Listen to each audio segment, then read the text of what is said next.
In 1936, British Egyptologist Walter Bryan Emery found a small object in the desert that made people debate whether it was an elaborate stone model of a flying saucer or even a hyperdrive from a spaceship that belonged to some advanced civilization that visited the Earth. Emery spent years excavating sites along the Nile River Valley, especially in the huge ancient necropolis of Saqqara. He found countless treasures from ancient Egypt, and the most bizarre one was definitely from the tomb of a high official, Sabu. Historians don't know exactly who he was for sure. Some sources say he was a king's son. His burial at Saqqara means he was an important figure in the royal court. There are no records from this early period he lived in, so Sabu's role and fate are still a mystery. Inside his tomb, scientists found 7 funerary chambers, each filled with traditional grave goods: animal bones, flint tools, pottery, ivory objects, and stone bowls. And then there was a strange, broken artifact that became famous as the Disc of Sabu. It resembles a shallow, round-bottomed bowl, but with 3 delicately carved, curved lobes spaced roughly 120 degrees apart around its perimeter. These lobes are separated by 3 holes, and at the center, there's a thin tube. The material used to build the disc is meta-siltstone, or schist. This type of rock is fragile, highly porous, and super difficult to carve. It flakes easily and crumbles under pressure. So how they made the disc out of it with rather simple stone and copper tools from 3000 BCE is still a mystery. The next big question is why they decided to bury Sabu with it. Perhaps if we knew its true purpose, it would make more sense. When it was first discovered, archaeologists thought it was nothing more than a vase, an incense burner, or a ceremonial decoration. But those who took a closer look from the point of view of an engineer decided it could actually be a component of a larger mechanism. An amateur historian made an exact copy of the artifact with a 3D printer, and it turned out that the Disc of Sabu was an ancient impeller, a crucial part of a centrifugal pump. When they put it in a housing and span at high speeds using the small central shaft, the disc was able to displace water. When it was tested without a housing, the disc created a powerful vortex. It became clear that the curved lobes and slightly concave shape of the disc weren't random. It was probably all engineered to move water with remarkable efficiency, like a powerful pump mechanism. Ancient Egypt's entire civilization depended on irrigation. Later dynasties perfected basin irrigation and managed to control the rise and fall of the Nile to take the most from agriculture. So, the engineers of the first dynasty may have been experimenting with advanced irrigation techniques thousands of years earlier than scientists previously thought. But then again, some people have doubts schist is strong enough to be used for a pumping mechanism. They suggest that artisans from Egypt's first dynasty were trying to recreate an even older object, using whatever tools and materials they had. It could be a stone replica of something originally made from metal, possibly belonging to a civilization far older and more advanced than ancient Egypt itself. One Swiss author takes this idea even further and proposes that the disc is a copy of a component from an extraterrestrial spaceship's hyperdrive, or stone model of a flying saucer. One French researcher believes the Disc of Sabu was part of a secret massive factory system to manufacture sodium carbonate inside pyramids. Some people suggest that the disc may have been a primitive tool for weaving ropes. The lobes held strands of silk or fiber that were twisted into twine when it was spun. Or it may have been a gigantic lamp. Another historical mystery is a map from 1513 that is believed to be the oldest surviving detailed map showing the Americas. The author of the map is a Turkish captain, Piri Reis. He never crossed the ocean himself and put together this map from 20 regional maps. He used an Arab map of India, 4 Portuguese maps showing India and China, and a map of America by Christopher Columbus as he saw it. This last map was lost for many years, so Reis's map gave us an idea of what Columbus must have recorded during his 3rd voyage to the New World. A historian who studied the map suggested that it showed Antarctica in prehistoric times because it strangely resembled Antarctica's true coastline, the way it looked when it was free of ice. But it was later proven that this idea wasn't right. Another idea that rocked the science world was Clerksdorp spheres. They were found in deposits of mineral pyrophyllite in South Africa and looked like tiny ancient cricket balls with lines around the middle. Back in the 1980s, there was a theory that some super advanced pre-flood civilization we know nothing about had made these spheres. One journalist shared stories about how they rotated on their own in a display case. There was also a TV show that invited a psychic who was telling everyone the spheres were pieces of an ancient spaceship. But according to geologists, these spheres are pretty regular spherical objects formed from different minerals than the surrounding rock. The seam-like lines on them are just imprints from the host rock's layers building up over time. The Clerksdorp spheres come in different shapes, from flattened spheres to distinct discs. As for that episode when one of these spheres spun on its own, the curator of the Clerksdorp Museum cleared that up too.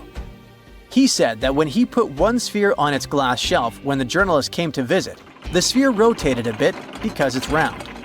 There are some gold mining activities going on nearby, so the land where the museum stands often experiences earth tremors. In a remote part of China, there are some bizarre pipe-like formations known as the Baigong pipes. A local explorer found them back in 1996 protruding from Mount Baigong and along the shores of Tosan Lake nearby.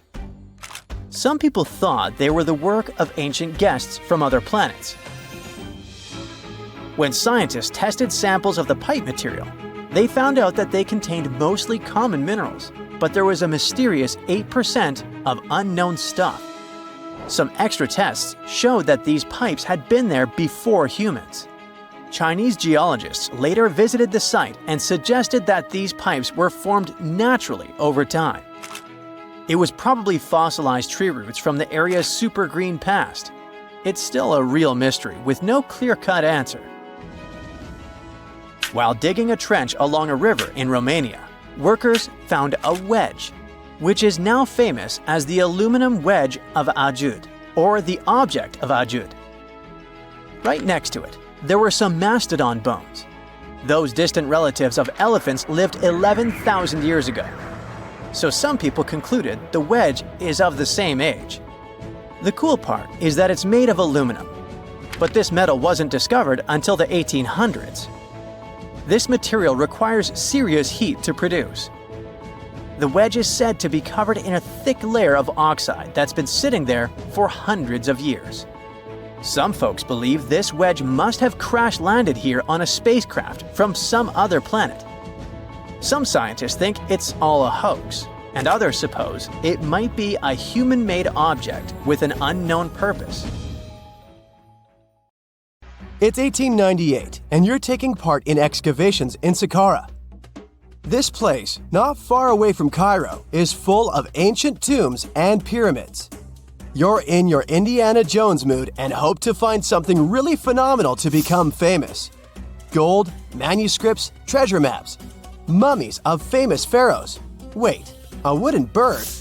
You're really disappointed as it looks like a regular toy. An old one, but still. Little do you know that years later, someone would propose that your bird was actually an ancient monoplane. So the artifact, nicknamed the Saqqara bird, is made of a sycamore tree. The birdie has a wingspan of just 7 inches and weighs around 40 grams. A perfect original souvenir from Egypt, I would say. It's over 2,000 years old and looks pretty plain, without any carvings of feathers or other intricate ornaments. It has a beak and eyes though, which makes our find look like a hawk, the emblem of the deity Horus.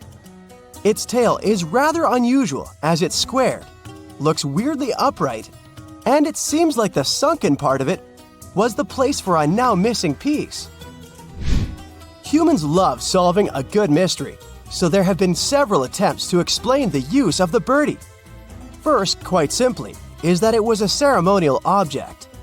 The second idea is that it was a toy for a child from some well-off family. It could have been some sort of boomerang, which was a popular concept in ancient Egypt. Then there was a theory that the bird had been used as a weather vane. But this one has been debunked as the figure doesn't have any holes or markings, except for the one made at the museum in Cairo to fix the exhibit on a stick. So there was no way to hang it in the past. Almost a century after the bird was found, Egyptologist Dr. Khalil Masiha proposed a new theory that it could have been a model of a monoplane. He believed the bird was missing a horizontal tailplane. Otherwise, it had its wings set at a right angle, similar to that of modern planes. It could have worked to generate the aerodynamic lift necessary for flights. Dr. Masiha also claimed that it was common at that time to place miniature models of technological inventions in tombs.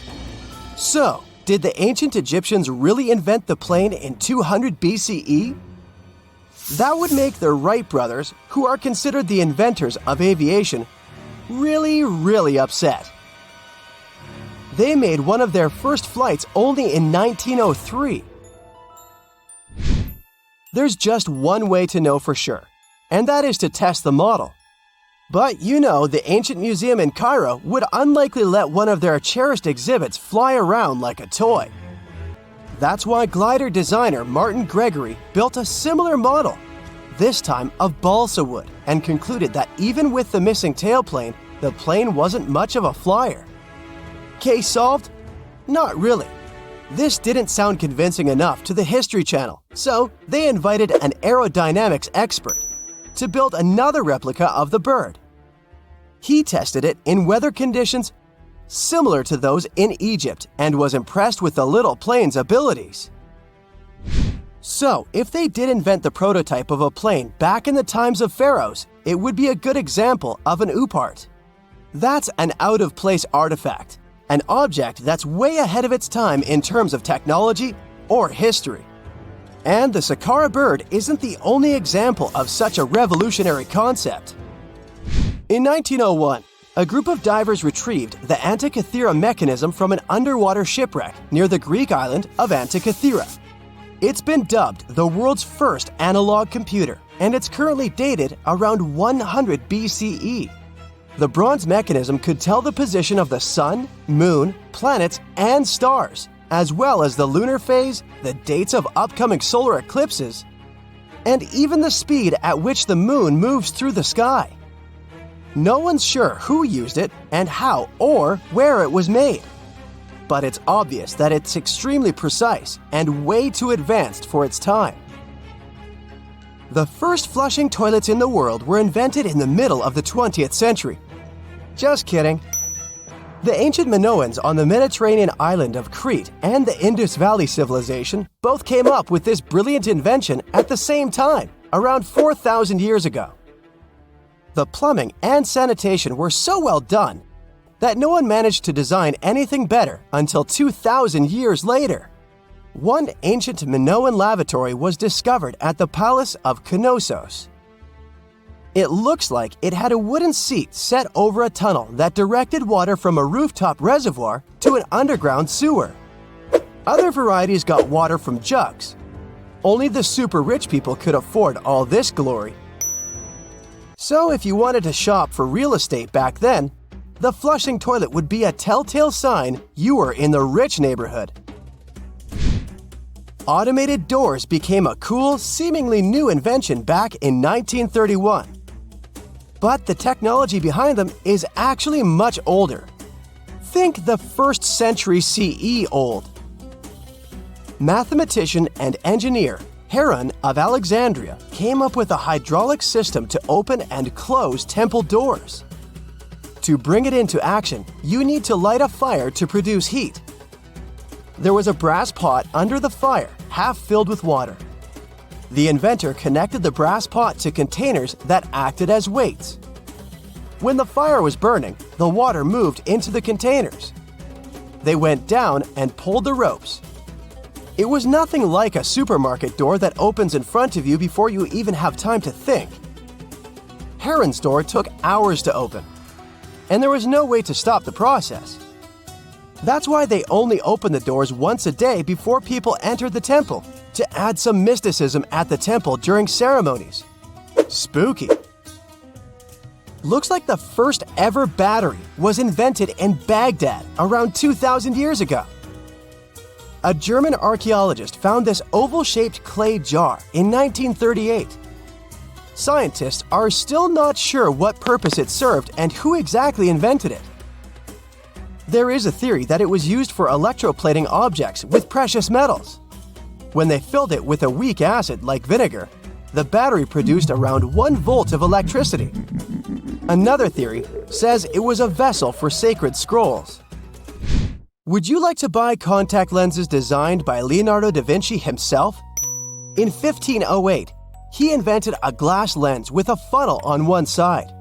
You were supposed to wear it with water inside to improve your vision. Sounds a bit uncomfortable, doesn't it? So, around a century later, French scientist René Descartes decided to improve the idea and make the cornea contact the future lenses. Contacts because they contact your eyes, get it? The glass tube with liquid did help improve vision, but blinking was sadly impossible. 2.5 centuries later, new technologies in the glass industry let scientists design contacts that would fit in the eye and even let the wearer blink. Thanks, guys! Still, those lenses were made of heavy blown glass and didn't let the eye breathe. About 50 years later, contacts became plastic, lightweight, unbreakable, and scratch-resistant, but still covering the entire eye. And then, in 1948, an English optical technician accidentally sanded down a plastic lens and figured out they'd still be in place even if they covered only the cornea. Imagine you're living in 19th century London and need to send a message to New York. It would have taken about 10 days to get there by ship. So when delivery time went from days to hours in 1858, it was a true sensation. The first message was sent by Queen Victoria herself. It was all made possible thanks to the transatlantic telegraph cable, running under the ocean. Sadly, the new cool invention only lasted a few weeks. It took years to bring it back to life. Imagine this. Long ago, in the depths of prehistory, aliens visited Earth. Yep, that's right. According to ancient astronaut believers, intelligent extraterrestrial beings made contact with humans thousands of years ago. And not only that, those alien visitors influenced the development of our cultures, religions, technologies, and maybe even our biology. All those divine beings in many ancient religions? Well, some say they were actually aliens with fancy tech, mistaken for deities by early humans. The pyramids, Stonehenge, Easter Island statues, all alien handiwork. At least that's what they claim. Ancient astronaut believers often claim that humans are either descendants or creations of those extraterrestrials. Aliens supposedly came down from the skies and kickstarted our civilization. To back up their theories, these believers point to so-called out-of-place artifacts. They take ancient artwork, legends, or even unusual archaeological finds and say, look, that's proof of alien contact. Mainstream historians and archaeologists, of course, have different perfectly reasonable explanations for all this stuff, but ancient astronaut enthusiasts aren't convinced. Instead, they argue that gaps in our historical records and the mysteries we can't explain must be the work of extraterrestrials. So, how about we hear them out? The most famous proponent of ancient astronauts was Erich von Däniken, the author of the pseudo-scientific book, Chariots of the Gods. He popularized the theory that many ancient deities were actually aliens. He even suggested that those extraterrestrials were light-skinned and Aryan in appearance. Uh-oh. At the same time, the notion of ancient aliens didn't start with von Däniken. It traces back to the late 19th and early 20th centuries. Early sci-fi novels like Edison's Conquest of Mars and the works of H.P. Lovecraft first toyed with the idea. The concept took off in the 1950s, gained even more traction during the space race in the 60s, and became a worldwide phenomenon. And even though many critics discredited von Daniken's work by the 70s, his influence was strong in fringe circles. Surprisingly, scientists today agree that the idea of ancient astronauts isn't impossible, but they add that it's definitely unnecessary. The so-called mysteries of history can all be explained through science, archaeology, and good old human ingenuity. No aliens required. But ancient astronaut believers often point to religious texts, suggesting that myths about gods descending from the heavens are actually tales of aliens arriving on Earth. Take, for example, the Sumerian myth of the Anunnaki. Some people interpret it as aliens coming to our planet to mine gold and creating humans as their slaves. In Hindu mythology, there are flying vehicles called vimanas, which believers say are actually ancient spaceships. Now let's finally figure it out. Did aliens visit ancient humans? Well, some people think so, and they believe the Bible might actually have proof. For example, in the Bible's book of Genesis, there's a story about the sons of God marrying the daughters of humans. Their kids were called the Nephilim giants who roamed the planet. Some Christians think these sons of God were just different families of Adam and Eve's kids. But others, as well as ancient astronaut theorists, argue that those were actually aliens who mated with humans, creating half-human, half-alien hybrids. The King James Version of the Bible even translates Nephilim as giants. In the Book of Enoch, which adds more detail to Genesis, it says that 200 angels, known as the Watchers, came to Earth, bred with humans, and taught them all sorts of things like metallurgy, magic, and astrology. Those angels, disobeying God, were eventually locked up, and God sent a flood, aka the story of Noah's Ark, to wipe out the Nephilim and the humans who had learned forbidden knowledge. Ancient astronaut believers think that this story is about aliens who were supposed to simply observe humans but broke the rules and got involved, and their offspring are the very Nephilim half-alien giants. Some also say that modern UFOs carry those fallen angels or their descendants still roaming our planet today. Let's move on. In the book of Ezekiel, the prophet described a wild vision of a huge, fiery cloud with strange creatures and wheels sparkling like gems. Those beings had 4 faces, wings, and shiny bronze legs. The wheels, with the help of which they moved, were full of eyes and could go in any direction without turning. Sounds pretty sci-fi, huh? Ancient astronaut theorists believe Ezekiel described a spaceship, possibly piloted by extraterrestrial beings. This idea has been floating around, pun intended, since the 1950s. Some theorists also claim that the Ark of the Covenant, the sacred chest that held the 10 Commandments, was some kind of advanced alien technology. The same goes for other biblical objects like the Urim and Thummim used for divine communication. In the 1960s, some authors suggested that many biblical events, including miracles, were really alien tech at work. Even more shockingly, Barry Downing, a Presbyterian minister, even argued that Jesus himself was an extraterrestrial. He pointed to certain verses where Jesus said, "I am from above." The minister believed that it could have been the proof that Jesus had been an alien visitor. Some proponents also suggested that the biblical idea of hell could actually be the description of the planet Venus. The theory goes that ancient aliens might have shown early humans photos of Venus's fiery, inhospitable surface, and that inspired the idea of hell.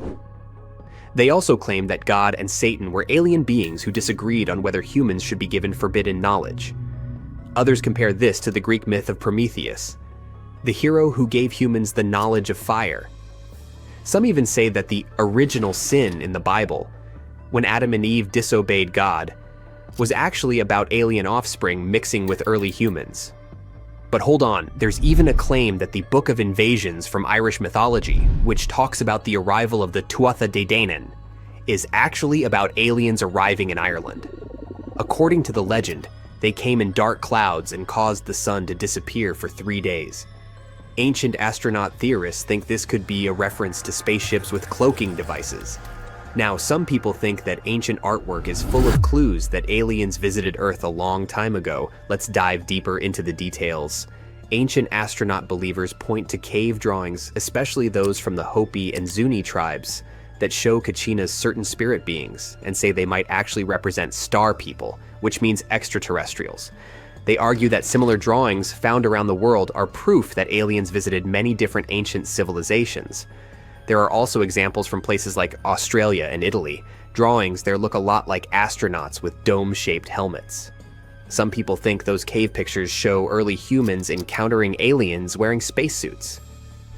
Another source of potential evidence comes from medieval and Renaissance paintings.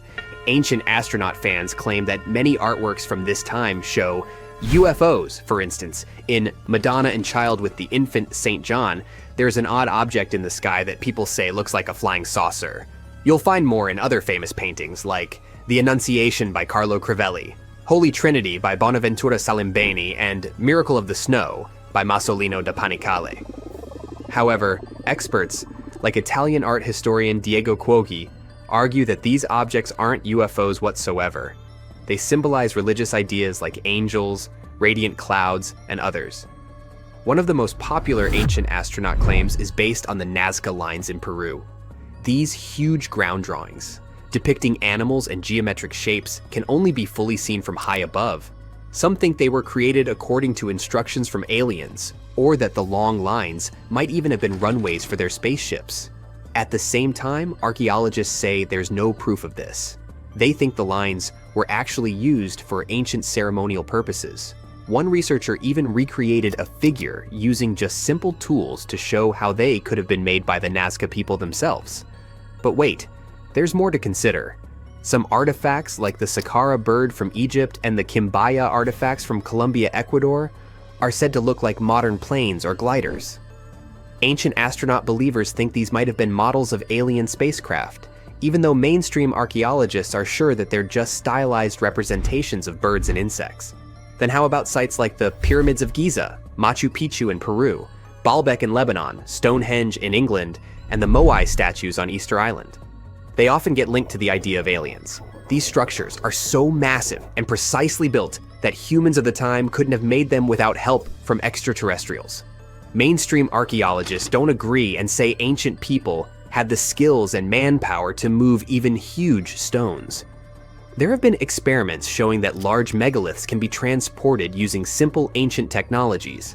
And still, some believers argue that the sudden rise of ancient Egypt's advanced civilization, and especially the construction of the pyramids and the Sphinx, was due to extraterrestrial influence. Now look at these massive Moai statues on Easter Island. They have puzzled people for a long time. Some ancient astronaut believers say there's no way humans could have moved such heavy structures without using alien technology. But in the 1980s, a group of researchers figured out a method that involved using ropes that made the statues walk across the landscape with the help of just a small team of people. But how will you explain this fact? Some ancient cultures, including the Egyptians and some Native Americans, used to artificially lengthen the skulls of their children. Ancient astronaut believers think they did this to mimic the appearance of extraterrestrials, whom that they might have seen as deities. Pharaoh Akhenaten and his family, who are often depicted with elongated heads and other unusual features, have also sparked theories of alien influence. Scientists believe that such features were probably caused by a genetic disorder due to inbreeding, which was common in royal families. Akhenaten was known for worshipping the sun god Aten, and some suggest his focus on the sun could be tied to a disease that sunlight helped relieve. Now let's get one thing straight. Mainstream scientists and archaeologists are not buying ancient astronaut theories. They call this whole thing pseudoscience, arguing that such wild claims often twist, misinterpret, or even outright fake evidence.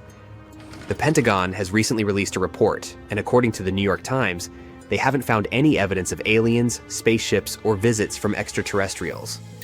Last summer, a former U.S. intelligence officer named David Grush claimed at a congressional hearing that the U.S. might have been hiding secret programs for decades to detect and study aliens and their tech.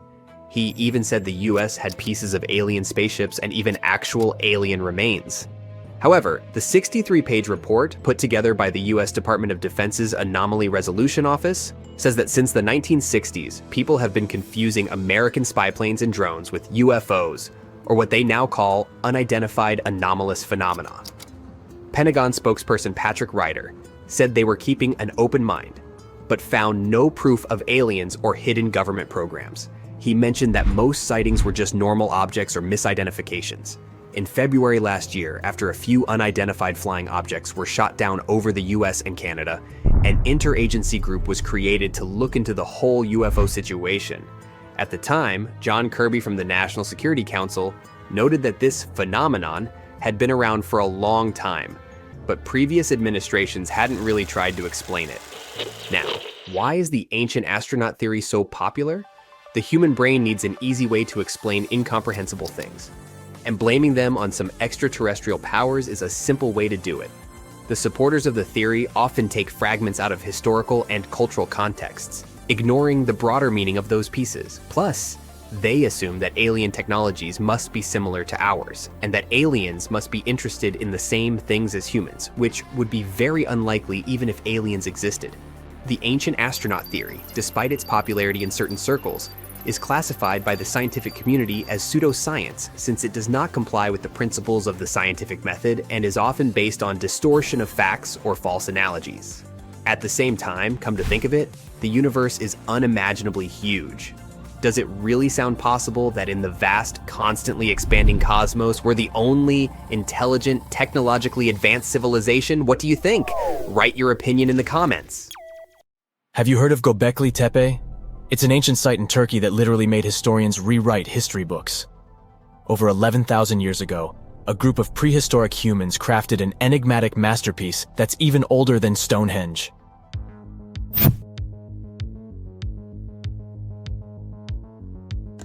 Before its discovery, archaeologists believed that people didn't know about iron and weren't good at making pottery.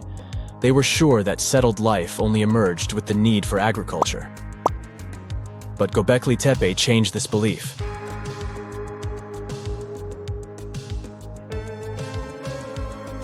The place has revealed that it was the temple that paved the way for a settled life, not agriculture.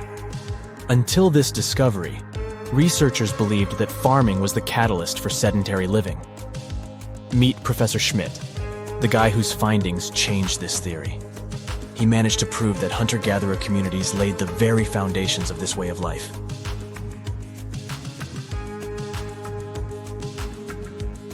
Back in the 1960s, other archaeologists visited the area, but they totally missed the mark. While surveying the region, they stumbled upon a hill with scattered limestone slabs and concluded it was just an old burial ground from medieval times. Little did they know that there was so much more to uncover.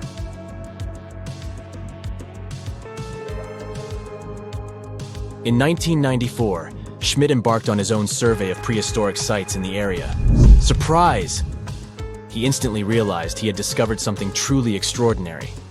Unlike the nearby flat and barren plateaus, Gobekli Tepe had a gently rounded top, rising 50 feet above the surrounding landscape. Funny enough, the translation of this place's name is Potbelly Hill. Schmidt was sure only humans could have made something like this.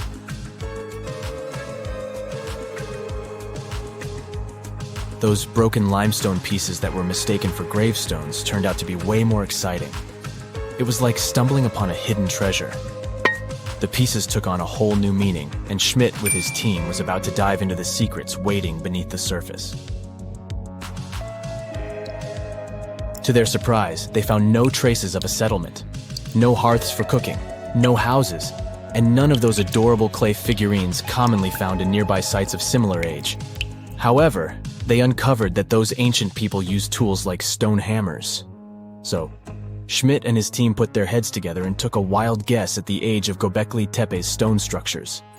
Their estimation got backed up by some limited carbon dating done right at the site. The ancient vibes of this place were finally starting to make sense. It was like a puzzle slowly coming together.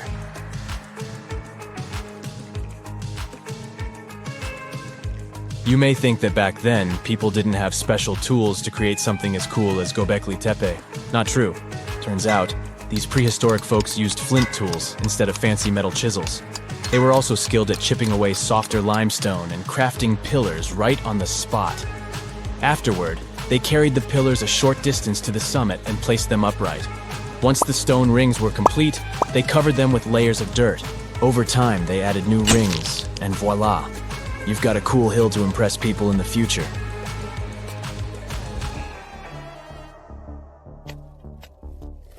During their first year of excavation, the team went through 15,000 pieces of animal bones from wild creatures. These people didn't have pet animals or grow their own food. They hunted wild animals for their meals. But things were about to change, because the place had everything they needed to start farming. Scientists say they had wild sheep and wild grains that could be domesticated. And guess what? Just 20 miles away, geneticists found evidence of the world's oldest domesticated strains of wheat at a prehistoric village.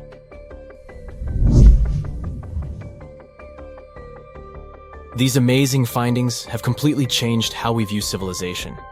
In the past, experts believed that people needed to learn how to farm and settle in one place before they could build temples and develop complex societies. But guess what? Schmidt's research flips that idea on its head.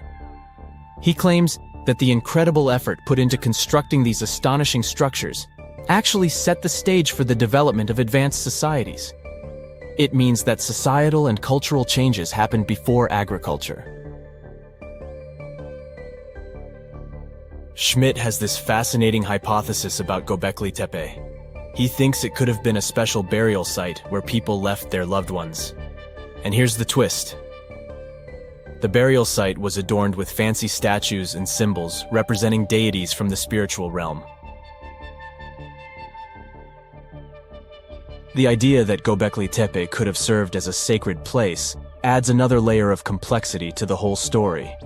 While the site's true purpose may remain elusive, Schmidt's insights invite us to consider the profound interplay between life and the afterlife, and the deep reverence ancient hunter-gatherer societies may have had for their departed ancestors. Now let's talk about the stars of the show, the mesmerizing T-shaped columns that dominate Gobekli Tepe. These mysterious structures range from 10 to 20 feet tall and most likely represent stylized human figures. But one figure stands out from the rest, the three-dimensional lion relief. This depiction really fires up our imagination. Why? Because it hints at the possibility that lions roamed Anatolia during the Neolithic period.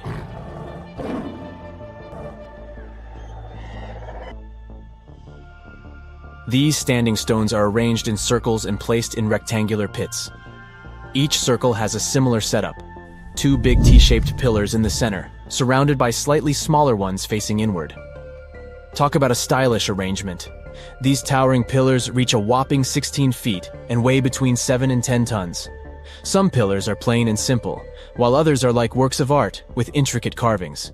Foxes, scorpions, and vultures come to life, crawling and twisting on the pillars' sides. But it's not just animals depicted on these stones. Some pillars have abstract shapes representing humans, and even small carvings of clothing items. Some of them even have belts. Now, there's one pillar that stands out from the rest like a rock star. This super old stone pillar suggests that a comet crashed into Earth. It happened during a chilly period that lasted about 1,000 years. Previous studies examining Greenland ice cores hinted at this comet theory, but now the carvings at Gobekli Tepe prove it right.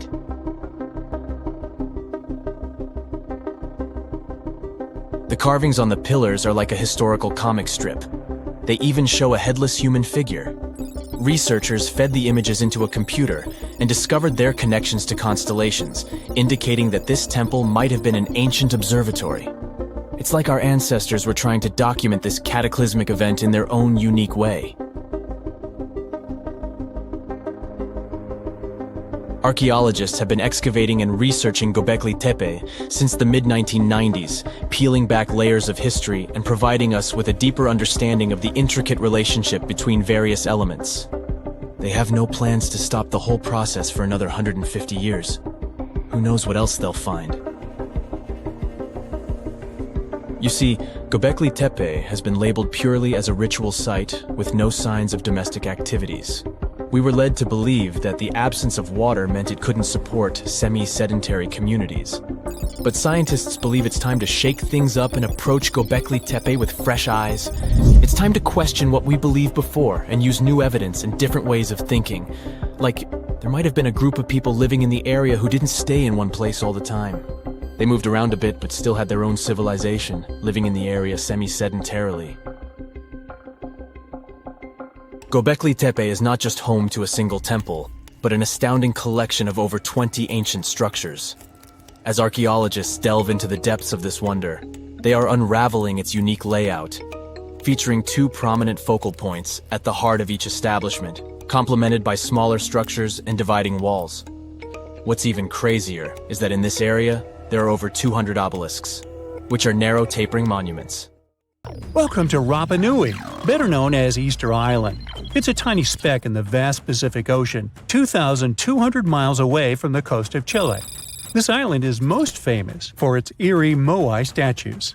This place is also home to one of the most mysterious writing systems in the world, called Rongo Rongo. We found it on 27 small wooden tablets. For years, historians have been arguing about the true history of these tablets, and now we might have found the truth. Humans first set foot on this island in the 12th century. For many years, it was home to the Rapa Nui people. They were pretty isolated out there in the Pacific Ocean until Europeans arrived in the 1720s. Europeans brought with them lots of troubles, leaving only a small fraction of the native population alive. Later in the 19th century, a missionary, Eugene Aiud, went to the island and discovered the wooden tablets with intricate symbols carved on them. He wrote how marvelous they are, but there are hundreds of them on the island, and that they can be found in every household. But unfortunately, not all of them survive to this day.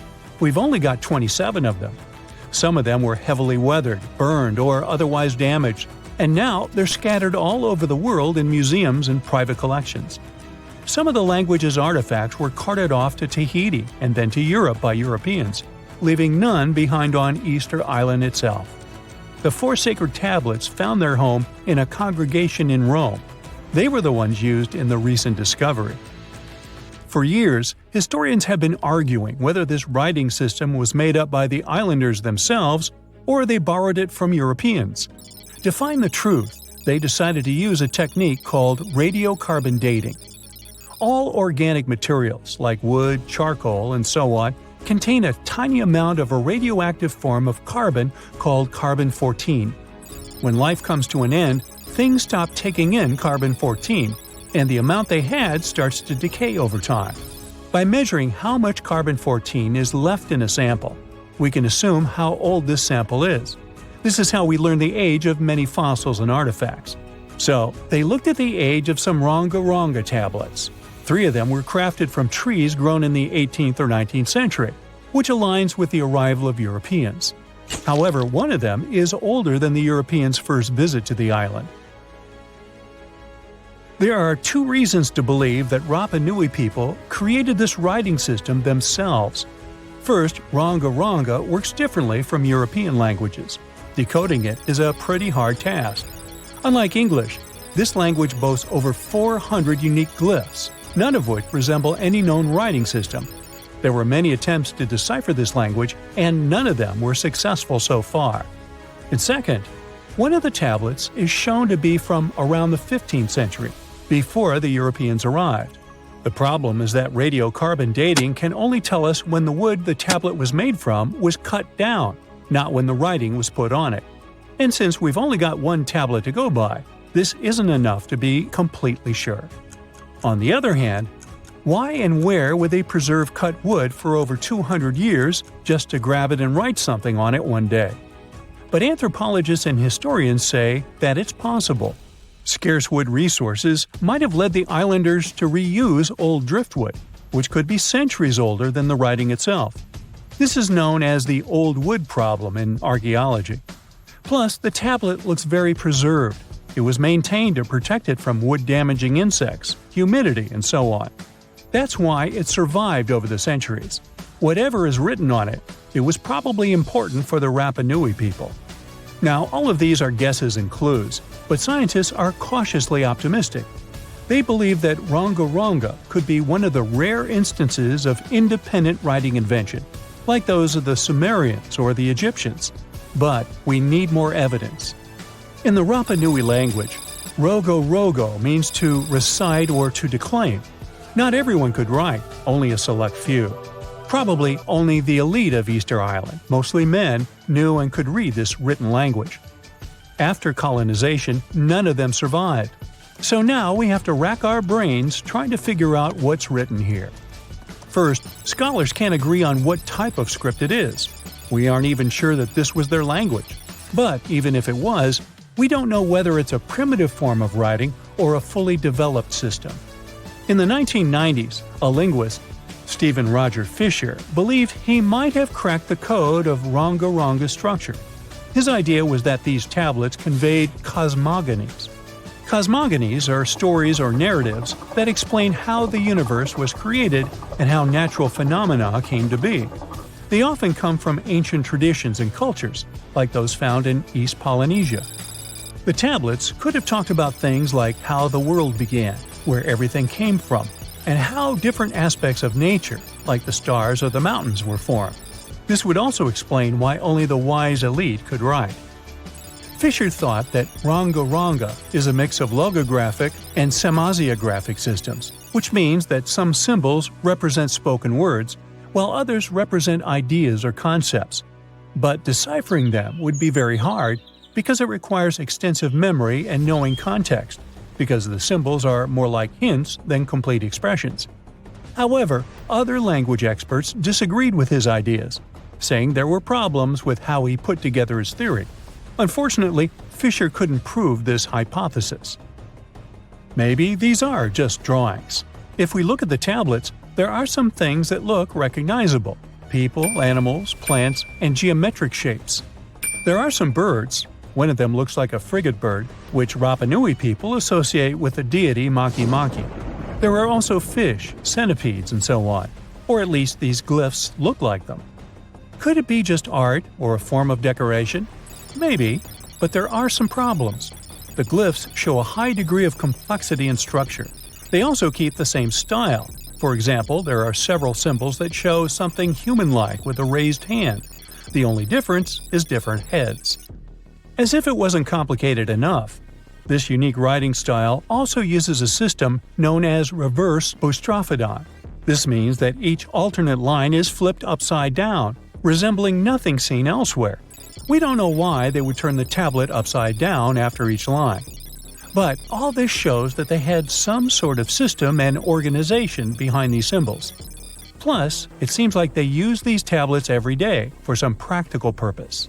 But there's some hope for the future. New technology, like AI and other computer programs, might help us understand lost languages. We already started creating algorithms that could help us solve other mysteries, like the Voynich manuscript. Academics even organized the Vesuvius Challenge, a machine learning competition that, in 2023, cracked the riddle of the ancient Herculaneum scrolls. The scrolls were buried under volcanic mud after the catastrophic eruption of Mount Vesuvius in 79 AD.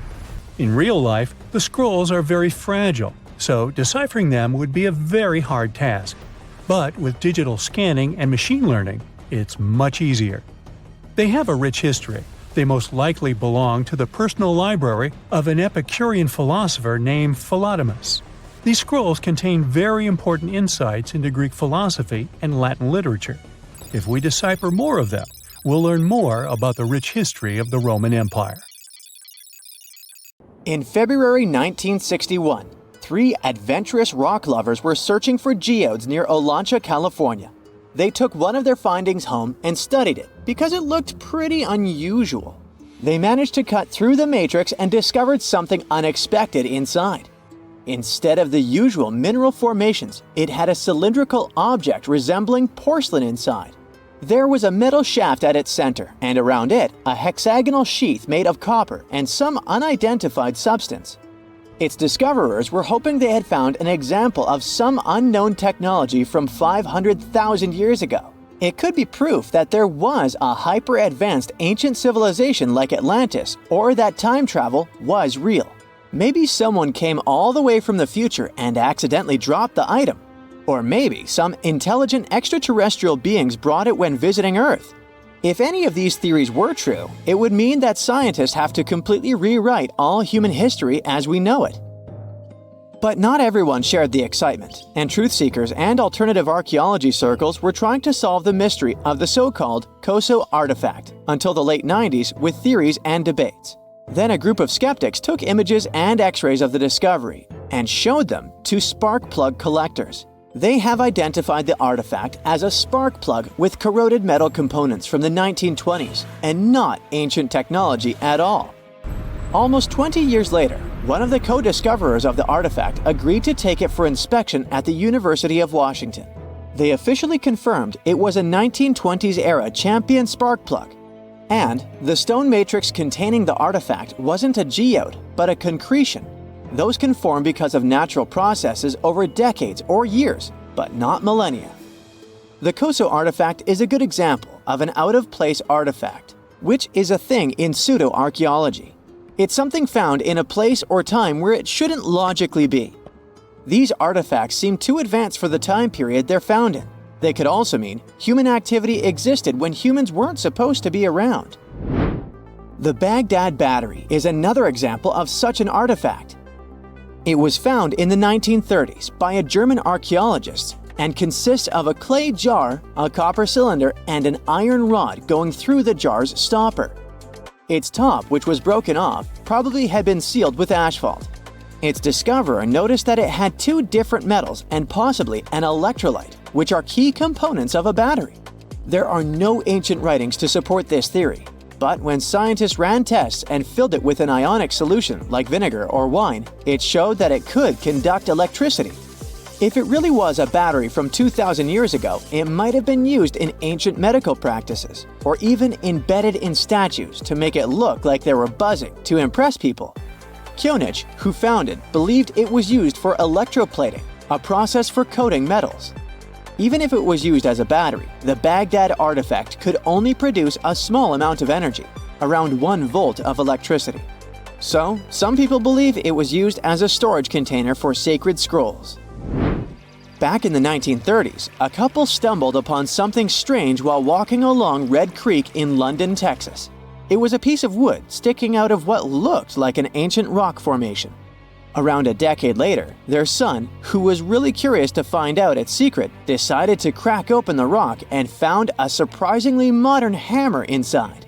This discovery caught the attention of Carl Baugh, a young Earth creationist who claimed the rock surrounding the hammer dated back to the Cretaceous period. He saw it as evidence against evolutionary theory. After some investigation, scientists proved that the rock was not as ancient as it seemed. Geological processes have just encased the modern hammer over time, so it wasn't evidence of humans coexisting with dinosaurs like the Flintstones, as some hoped. It was just a case of a miner dropping his hammer centuries ago and nature doing its thing. A Chinese archaeologist supposedly stumbled upon some caves that seemed to serve as a burial ground for small beings with big, oval heads. Alongside these remains, there was rock art depicting figures with round helmets, the sun, the moon, the earth, and stars connected by groups of pea-sized dots. They also found over 700 mysterious stone discs etched with spiral grooves. Things got even weirder when these discs were sent to a Chinese professor who claimed the grooves were actually written characters. According to his translation, the discs told the tale of Dropa visitors from another planet who had crashed their spaceship on Earth about 12,000 years ago and had tried to live among us until they were hunted down by locals. But there's no concrete evidence that any of this actually happened. The story was first published back in the 1960s in a couple of articles, but it all seemed a bit fishy. None of the people involved, the archaeologist, the professor, or even the university they supposedly worked at, seemed to have left any trace in the records. And while there is a group in Tibet called the Dropka, they're fully human, not extraterrestrial visitors, and there's no solid proof that the Dropa stones exist at all. In a remote part of China, there are some bizarre pipe-like formations known as the Baigong pipes. A local explorer found them back in 1996, protruding from Mount Baigong and along the shores of Tosan Lake nearby. Some people thought they were the work of ancient guests from other planets. When samples of the pipe material were tested, they contained mostly common minerals, but there was a mysterious 8% of unknown stuff. Special testing revealed that these pipes had been there before humans. Chinese geologists later visited the site and suggested that these pipes were formed naturally over time. It could be sediment piling up in the fissures in the earth, or even fossilized tree roots from the area's lush past, but it's not certain.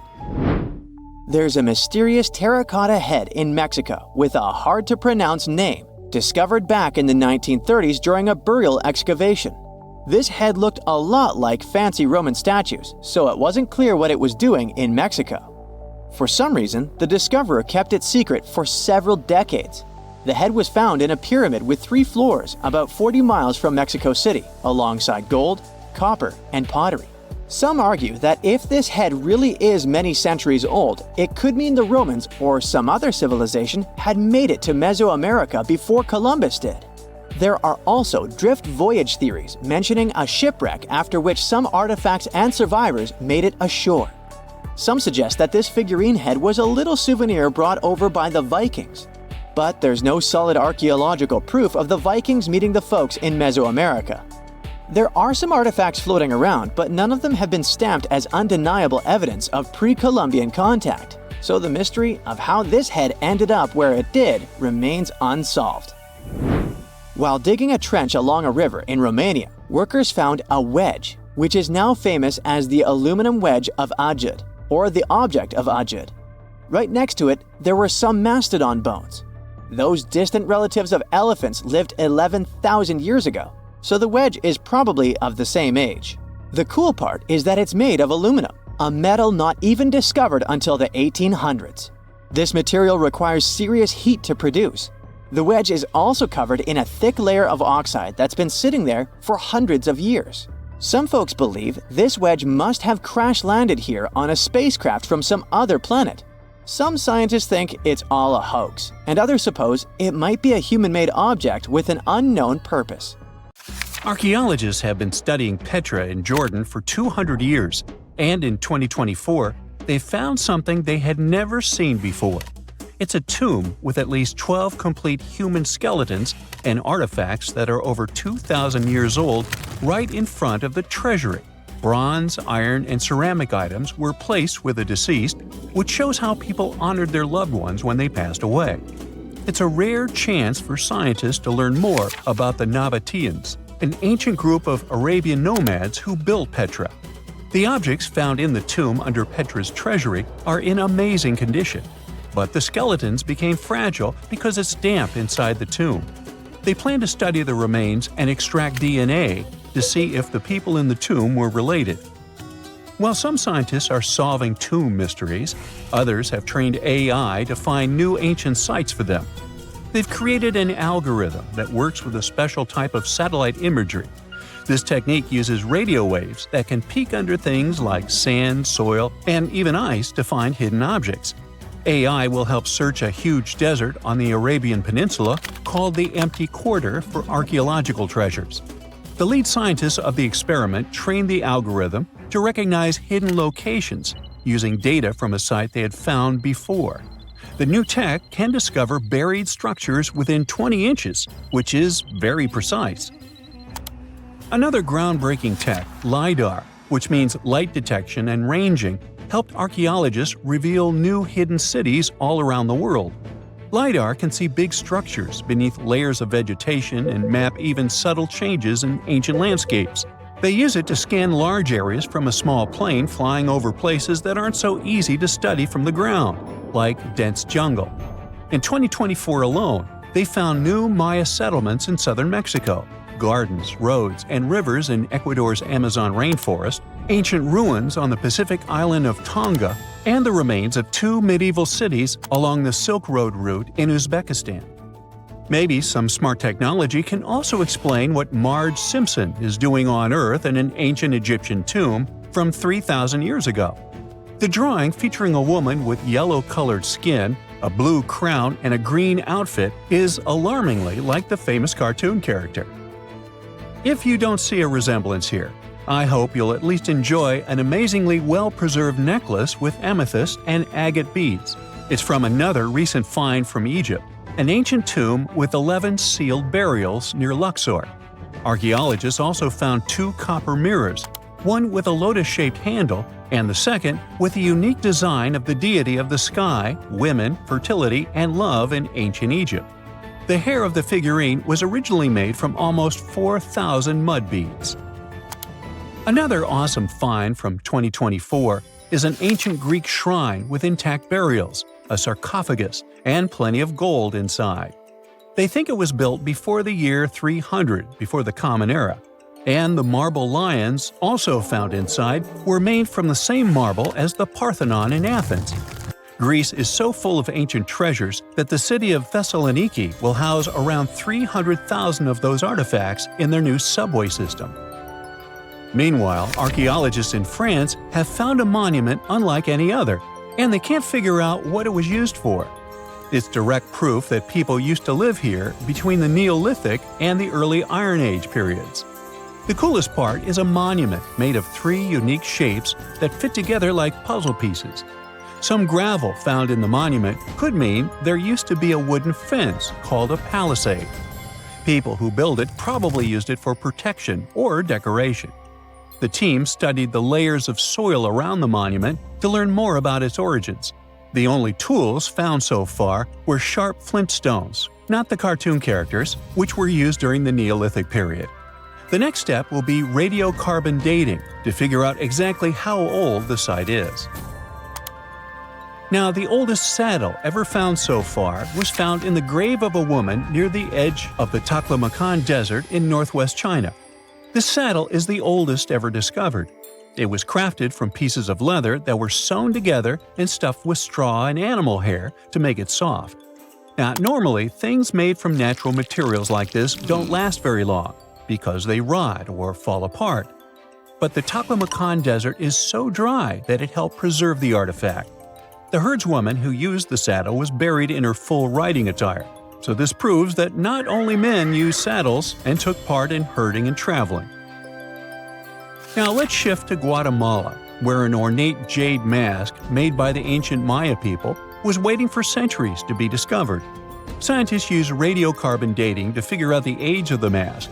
They believe the mask may represent a Maya storm deity, a powerful figure in their mythology.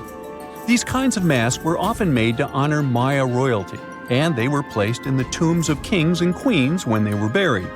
The king's tomb was also decorated with carvings made using tools crafted from volcanic obsidian.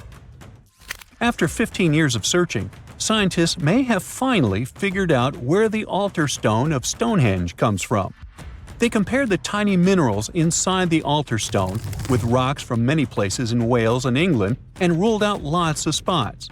Then they found the perfect match with a place in Scotland, more than 466 miles away from Stonehenge. This area might even be Orkney, a group of islands in the far northeast of Scotland where a lot was going on during the Neolithic period. The big question now is how ancient people moved such a massive stone so far. The altar stone is over 16 feet long and weighs more than 6 tons. The new theory is that they might have used boats to carry it across the coastline and rivers. Once it was close to Stonehenge, they theoretically dragged it across the land using wooden sleds, ropes, and a lot of teamwork. Meanwhile, in the north of France, an ancient home popped to the surface during the construction of a new house. It turned out to be a luxury urban house for the elite from the 2nd century of the Common Era. The inside of the house was destroyed by a fire, but under the destroyed layer, there are beautiful, real-size fresco paintings. Turkish archaeologists unearthed the arm and foot bones of elephants that lived around 9 million years ago. They also found fossils of early horses, giraffes, and even saber-toothed cats. They've already identified 43 distinct types of animals from this site and collected more than 4,000 fossils. One more cool find from Turkey is a 64,000-year-old workshop inside Incaja Cave. It looks like people used it for 24,000 years non-stop. There are some tools inside, like flakes and blades, which were made inside the workshop.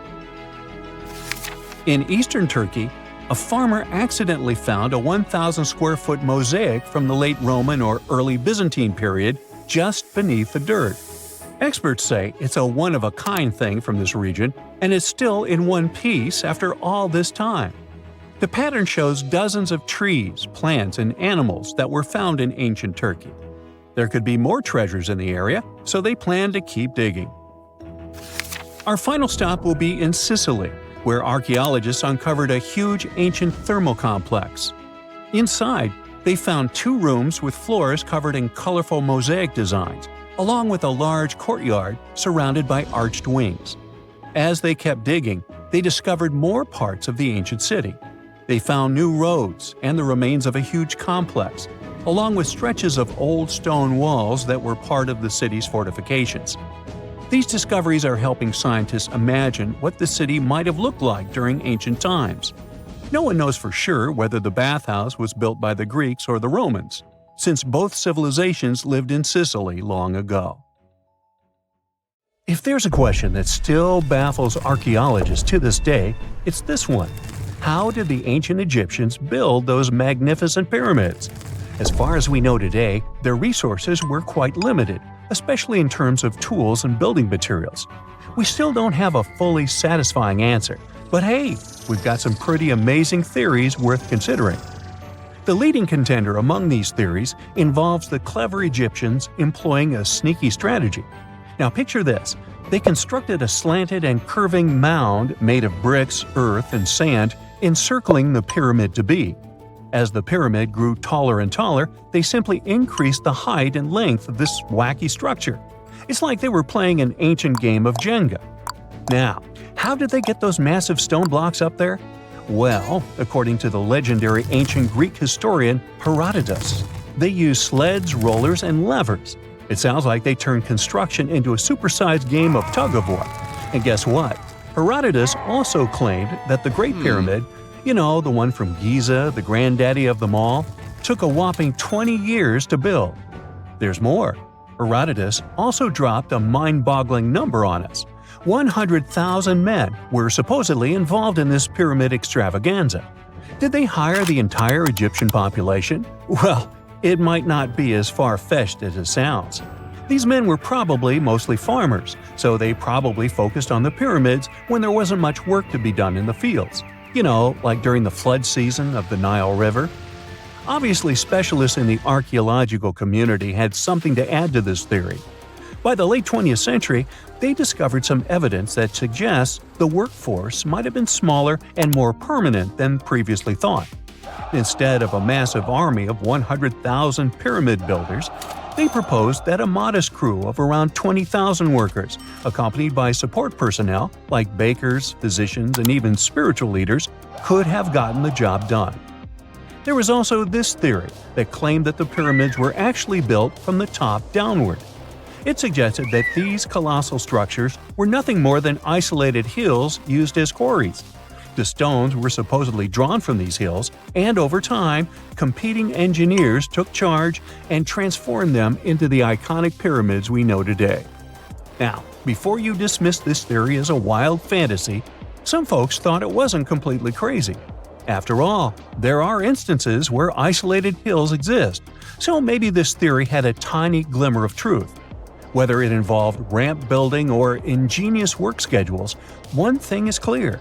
Those pyramids have definitely left their mark on history and on our imaginations.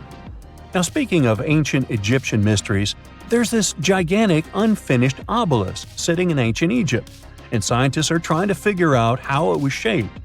Now, some people suggest that our industrious ancestors used handheld pounders to get the job done. One expert has a different take on the matter, though. He argues that if we take a closer look at the pattern left behind by the shaping tool, we'll notice something peculiar. The walls of the trenches surrounding the obelisk display a neat and even pattern, which is pretty unlikely if they were pounded away by mere mortal hands. According to this expert, those horizontal striations are usually the result of a tool that takes breaks while removing material, leaving its mark on the surface. But wait, there's more.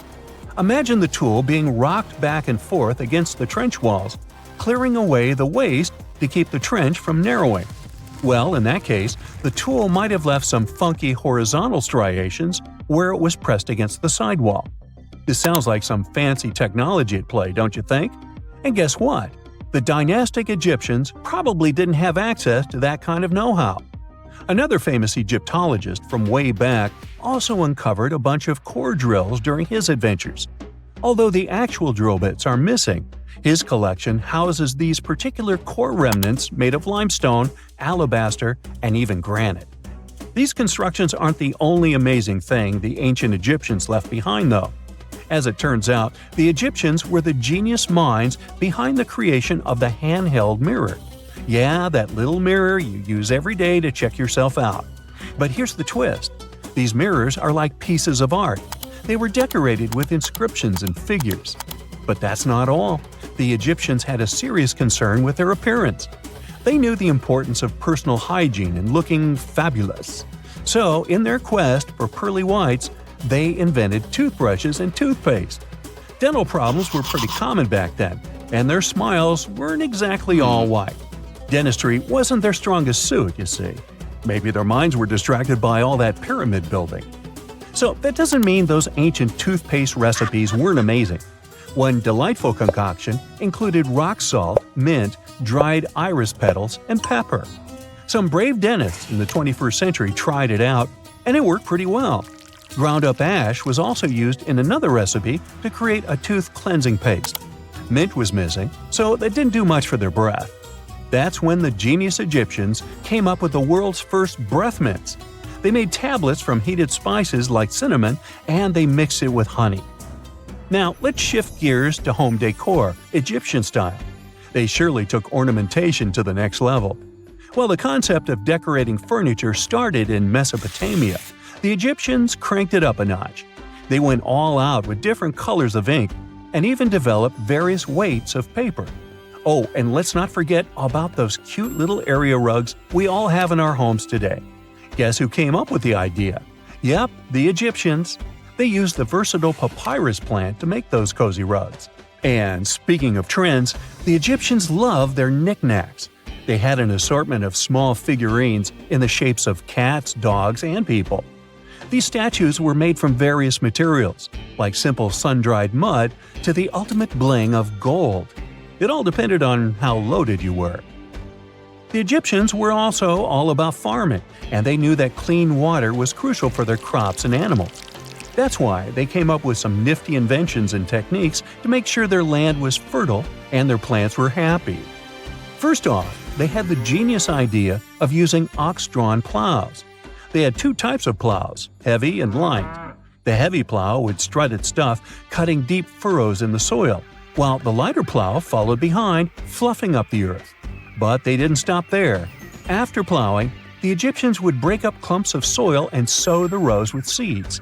To give those seeds a good old squish into the furrows, they'd march their livestock across the field, effectively closing up the furrows. But hey, all that hard work would be pointless if their seeds were as dry as the Sahara. That's where irrigation comes into play.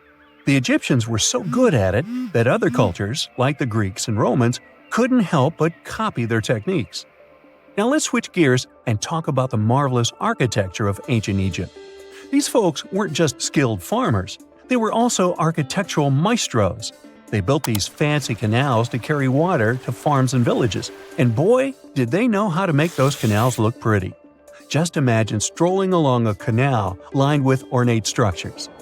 The pharaoh Ramesses the Great was quite the overachiever when it came to construction.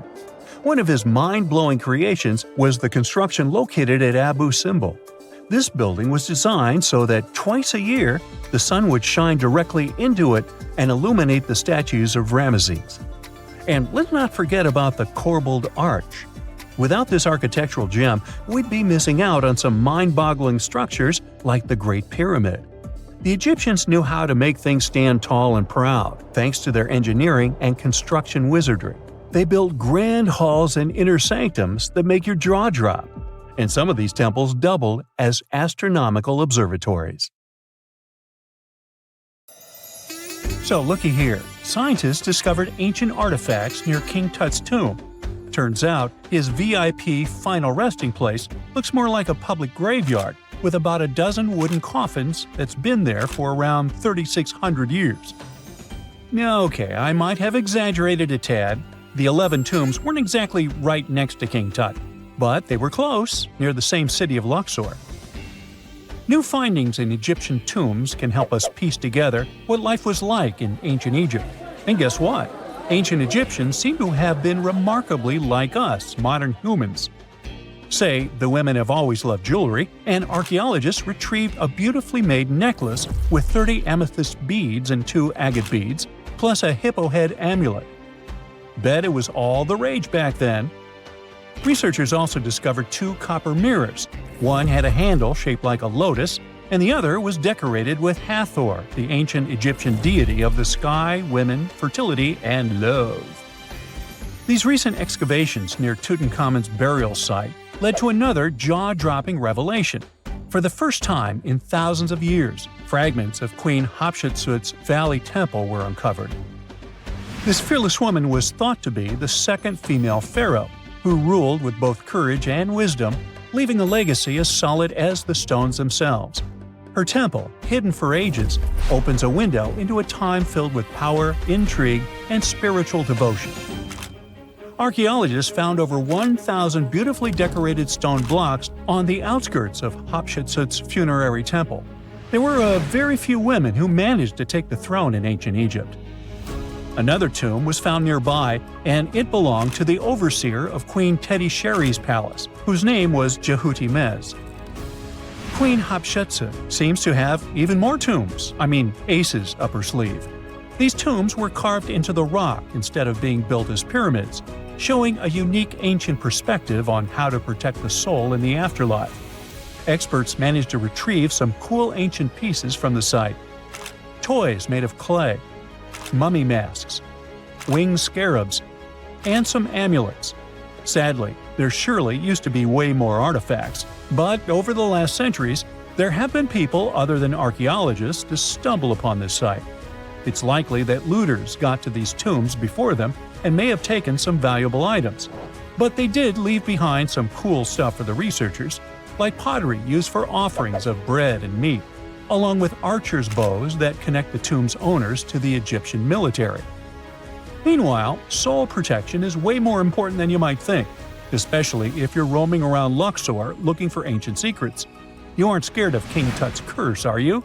Let me tell you what happened to those who weren't scared, but promise me to take it with a dash of salt, okay? For years, Egyptologists, especially those who believed in paranormal activity, were convinced that there was an unsettling curse surrounding Tutankhamun's archaeological discoveries.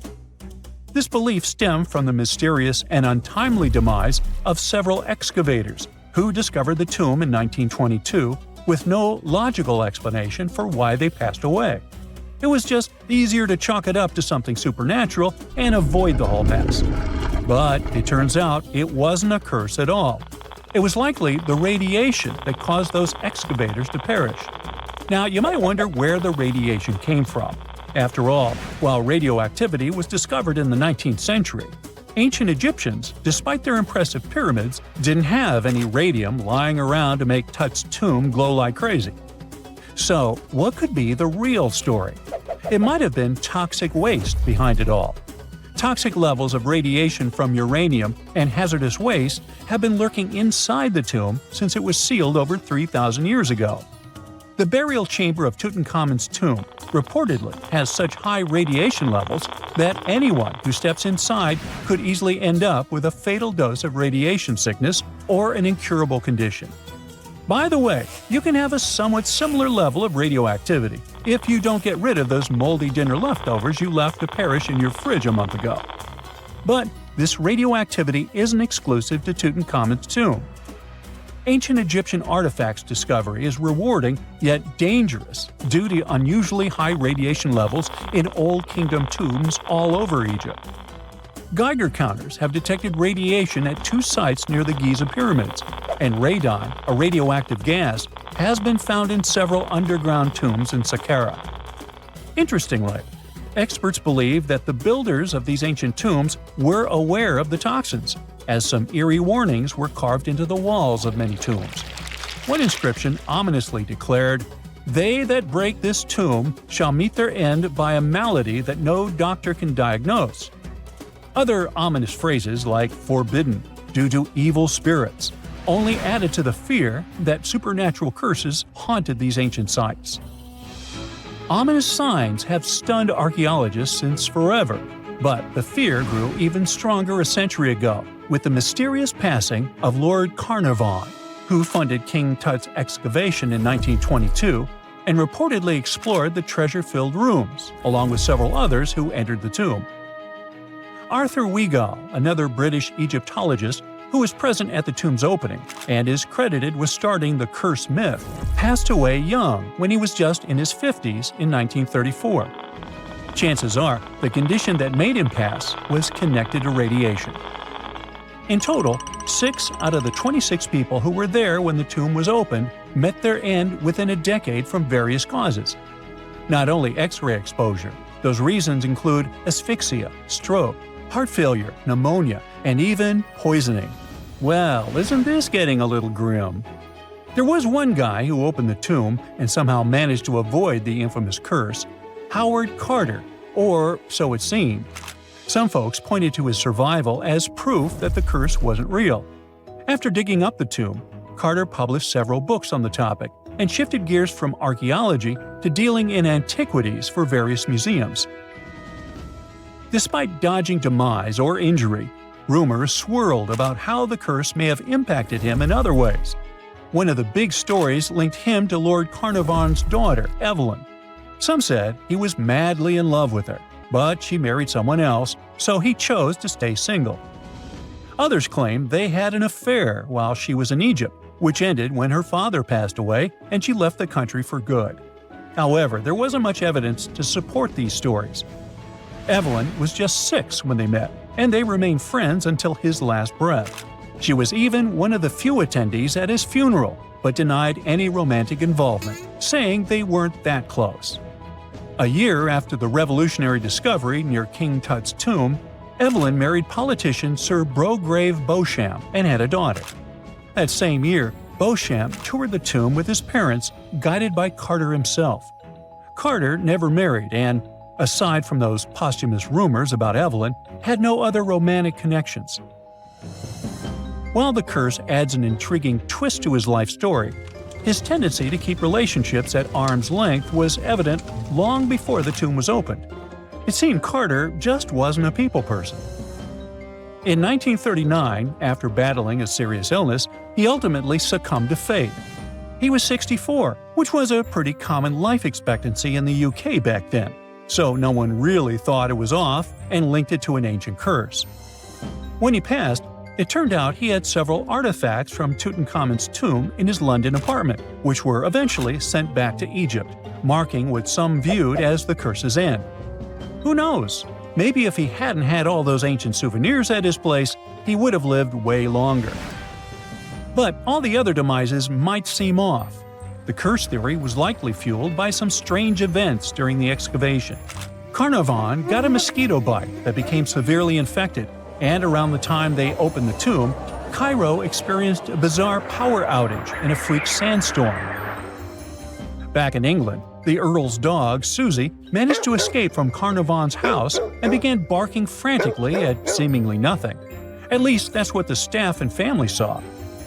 Strangely enough, at the very moment her owner's heart stopped, Susie started howling and fell down without showing any signs of life. Maybe radiation didn't play a crucial role after all, and those were indeed ancient artifacts from King Tut's tomb that made them all perish. Spooky, huh? There are mysterious plasma bubbles floating around the pyramids of Giza. As bizarre as that might sound, let's get one thing clear right off the bat. There's nothing extraterrestrial going on here. Plasma bubbles are those weather anomalies that form in a layer of Earth's atmosphere called the ionosphere. This is an invisible layer surrounding our planet that stretches roughly from 50 to 400 miles above Earth's surface, right at the edge of space. In this layer, the sun, being the giant hot power that it is, basically cooks gases, splitting them into electrically charged particles called plasma. Here's where it gets interesting. At night, especially near the equator, these charged particles get disturbed, and when a bunch of them suddenly vanish at the same time, it forms what we call a plasma bubble. Imagine it like a big empty pocket where the plasma is missing or its quantity is lowered, but it's only considered a plasma bubble if this phenomenon occurs on a large scale, typically around 62 miles in size. If you're already packing your suitcase for Egypt and have put binoculars to look at the tips of the pyramids, I'm sorry to say that we can't see these plasma bubbles with the unaided eye. It's all happening way above our heads, completely invisible to us. Scientists need to use special equipment, like the Latitude Long Range Ionosphere Radar, or LARID, to detect these bubbles. This advanced technology helps researchers track and observe the movement and formation of plasma bubbles in real time. This formation, by the way, can be triggered by solar storms. That brings us to November 2023, when an impressive solar storm occurred. On a scale from 1 to 5, this one was classified as a G3, which is considered a strong event. Solar storms occur when sunspots are basically cooler, darker areas on the sun's surface, release bursts of energy into space. These flares triggered several geomagnetic storms on Earth. While this might sound like doomsday stuff, it didn't disrupt our daily lives too much. In fact, it was great news for skywatchers, since the solar storm created stunning auroras, with the northern lights visible as far south as Greece and Turkey. But this particular storm in 2023 also had another interesting consequence. It caused the largest plasma bubble ever recorded by the Chinese radar. This phenomenon was so massive that it covered regions as far apart as the Egyptian pyramids and the Midway Islands in the Pacific Ocean. Now that's a huge distance, and it is a big deal for science. And that's because plasma bubbles are a growing threat to modern technology. Experts say they can disrupt satellite communications and GPS systems. So if you're using Google Maps or Waze and suddenly it can't figure out where you are, a plasma bubble might be to blame. Great. We now know what's going on with those bubbles, detected above the pyramids of Giza. But things get even weirder inside this ancient construction. Apparently, the Great Pyramid of Giza has the ability to concentrate electromagnetic energy within its interior. A couple of years ago, a group of researchers decided to see what would happen if they took this ancient architecture and hit it with radio waves. I mean, waves that are similar to the kind your phone uses, but on a much larger scale, up to 1,900 feet long. But since they couldn't just start blasting radio waves at the actual pyramid, they did the next best thing: computer modeling.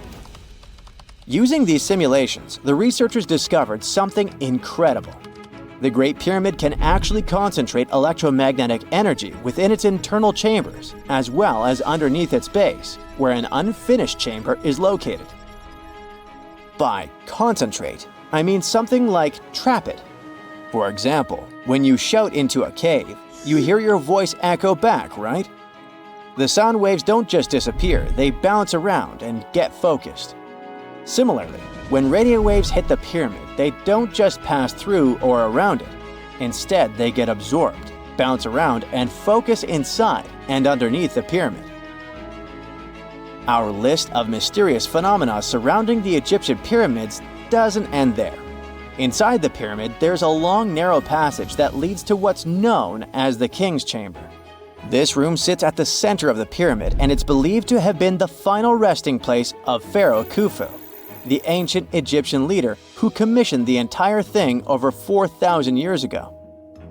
When visitors step into the King's Chamber, two things normally strike them: the room's incredible acoustics and its heavy, imposing structure, which is entirely lined with red granite. Recently, scientists have started to connect these two facts. Some researchers now believe that the King's Chamber might be able to catch or pick up sound energy generated from other parts of the pyramid. In other words, this room might have been designed to amplify sound in a way that no other chamber in the pyramid can. To test this theory, researchers conducted an experiment where they sang in the Queen's Chamber, which is located directly below the King's Chamber. Here's where it gets wild. The music couldn't be heard in the lower underground rooms of the pyramid, but it sounded loud and clear in the King's Chamber. One possible explanation for this is the type of stone used in the King's Chamber: pink granite. Granite is known for its piezoelectric properties, meaning it can absorb energy from its surroundings, like sound vibrations, and convert it into electrical energy.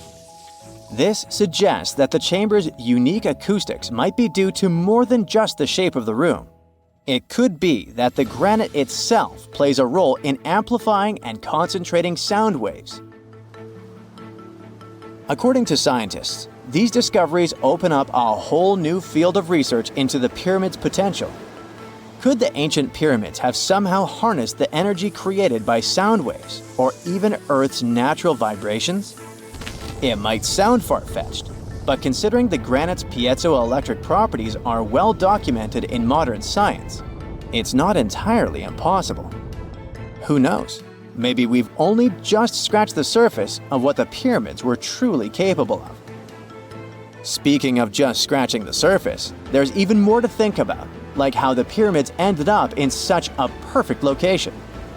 It seems the builders lined up the Great Pyramid with the cardinal points, meaning its sides are almost perfectly aligned with the four main directions: north, south, east, and west.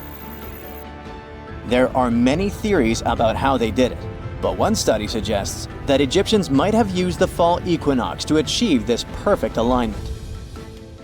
During the equinox, the sun rises and sets directly in the east and west. It probably made it easier for builders to use the sun's position as a guide. By watching the sun during this time, they could make sure the pyramids were positioned just right. If we think about all these strange things about the pyramids, I mean their perfect alignment, the ability to concentrate radio waves, and the materials used in the chambers that might generate electrical energy, could the real purpose of the pyramids actually be much more complex than just being tombs? Well, Nikola Tesla thought so. It is said that the famous inventor and engineer was kind of obsessed with the Egyptian pyramids, and he wondered if they might actually be giant energy transmitters. He believed the shape and position of the pyramids could help them function as huge generators, capable of producing free, limitless energy. Some researchers agree with Tesla and believe that these massive monuments might have been designed as giant power plants. According to their theory, builders could have figured out how to move ions, those electrically charged particles in the atmosphere, by placing materials like copper, gold, and silver around the pyramids. So, it's definitely possible that the ancient Egyptians created a sustainable, renewable power source. Although this is a very interesting thought, we haven't been able to confirm this theory, and the true purpose of the pyramids remain one of humanity's biggest mysteries. On October 30th, 1759, the inhabitants of the Middle East were jolted awake by an earthquake. Cracks appeared in the walls of their homes, roofs began to crumble. People ran out of their homes and gathered in open areas, but because of strong shocks, they kept losing their footing and falling. A month later, there was another earthquake, but it turned out to be even stronger. Trees broke, houses collapsed, deep cracks appeared in the ground. The disaster lasted for 2 minutes. Oases, roads, and cities were destroyed. Incredibly, Baalbek's ancient buildings withstood earthquakes. Some historians state that this majestic and mysterious place was built during the Roman Empire, but many researchers disagree. Whatever the truth is, the city is one of the main archaeological phenomena of humankind. The most amazing building of Baalbek is the Temple of Jupiter. The inhabitants of the Roman Empire believed that Jupiter held power over lightning and thunder. The building looked like a platform with 54 columns. A massive roof rested on these columns. Today, you can only see 6 70-foot-high columns. Each of them consists of 3 sections and resembles a pencil. The cores of these pencils were made of lead. This made the columns exceptionally strong. Each of these pieces of stone weighed an incredible 80 tons. That's the weight of 35 Ford Explorer SUVs. Look, this is the largest block in the Great Pyramid of Giza. But compared to the blocks from Baalbek, it doesn't even look that impressive. The foundation under the Temple of Jupiter was preserved. That's how specialists figured out it consisted of about 25 monolithic stones, weighing 450 tons each. It means that the blocks from Baalbek weigh almost 4 times more than the blocks from Egypt. There are 3 more enormous limestone blocks in the foundation. They weigh 800 tons each. This is more than twice the weight of a Boeing 747 plane. Ancient builders must have had a hard time carving such giants from a piece of stone. And after that, they also had to pull them to the construction site and lift them to a significant height. Repeating these logistics would probably turn out to be a nightmare for present-day builders. To do this amount of work, they would need modern equipment. But Baalbek's constructors didn't have trucks, cranes with circular saws, or electricity. How did the builders of the past manage to do this? Scientists have a theory that includes ropes, winches, and lever systems. Naturally, the engineers of the past made all the gadgets from wood. Around 3,000 feet away from the ruins of the temple complex, there's a quarry. Archaeologists suppose that's where the stones for the construction were cut. They found a block of limestone there. It seemed to be too large, even for this incredible place. The monolith got called the Stone of the South. It was 65 feet long and 13 feet wide. The ancient builders didn't have time to completely separate it from its mother rock. A group of scientists from Austria estimated that this piece of limestone weighed more than 1,000 tons. That's like 3 Boeing aircraft, or 160 African elephants. There was another surprise awaiting the archaeologists near the Stone of the South. It was the second monolith that weighed more than 1,200 tons. But the ancient builders didn't stop at that. They continued to work. In 2014, in the same quarry, German archaeologists unearthed a block that weighed 1,650 tons. No one has figured out yet why people of the past needed a piece of stone that weighed as much as 125 school buses. It's also unclear how they were going to move this giant and why they didn't finish the job. In any case, this third monolith is the largest processed piece of stone in human history. There are more questions than answers. Some researchers believe that people of the past had high-tech equipment. Others don't think so, but are eager to understand how the builders managed to move those stones. There's a huge number of ancient buildings and artifacts on the planet. Lots of them make researchers scratch their heads. Near the Pyramid of Djoser in Egypt, archaeologists have found a network of tunnels. This place is called Serapeum. It contains 24 sarcophagi weighing from 70 to 100 tons. The giant boxes are carved from a single piece of granite and covered with heavy lids. The sarcophagi are perfectly symmetrical. To the touch, their walls are as smooth as glass. Even with the current level of technology, this is very difficult to do. But the ancient Egyptians managed this feat. The Lycurgus cup is a priceless artifact and example of ancient nanotechnology. It's made of glass that can change its color. If you put a source of light in front of the cup, it turns green. If the light is behind the goblet, it becomes deep red. In this case, the figure of Greek king Lycurgus turns pale purple. Scientists understood how this color change worked only at the end of the 20th century. Through microscopes, they saw nanoparticles of silver, gold, and copper. They had been added to the glass matrix. Thanks to this, you can observe a color change called dichroism. Interestingly, the gold and silver were grounded into a fine dust. It's almost impossible to do this by accident. Most likely, the ancient experts knew for sure what they were doing. Bolivia has a curious place called Puma Punku. It looks as if an ancient giant played there with an enormous construction set. And after the game, they forgot to put the pieces back into the box. But there are no giants, and the huge stone blocks were carved by ancient builders over 1,500 years ago. Some of the rocks weigh 100 tons.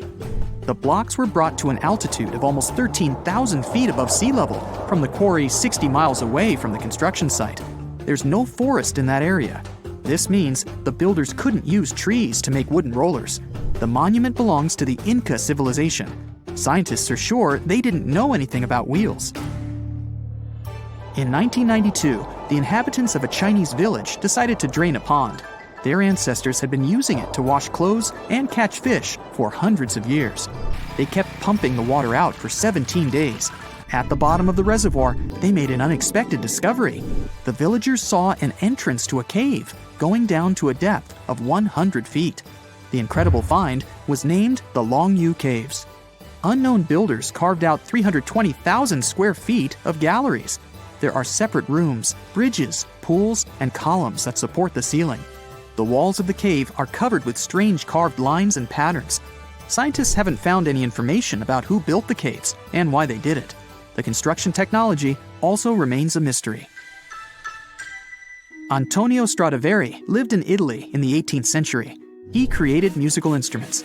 More than 600 of his works have survived to this day. 500 of them are violins. One of the instruments was sold at auction for $16 million. The violins made by this master sound clear and deep.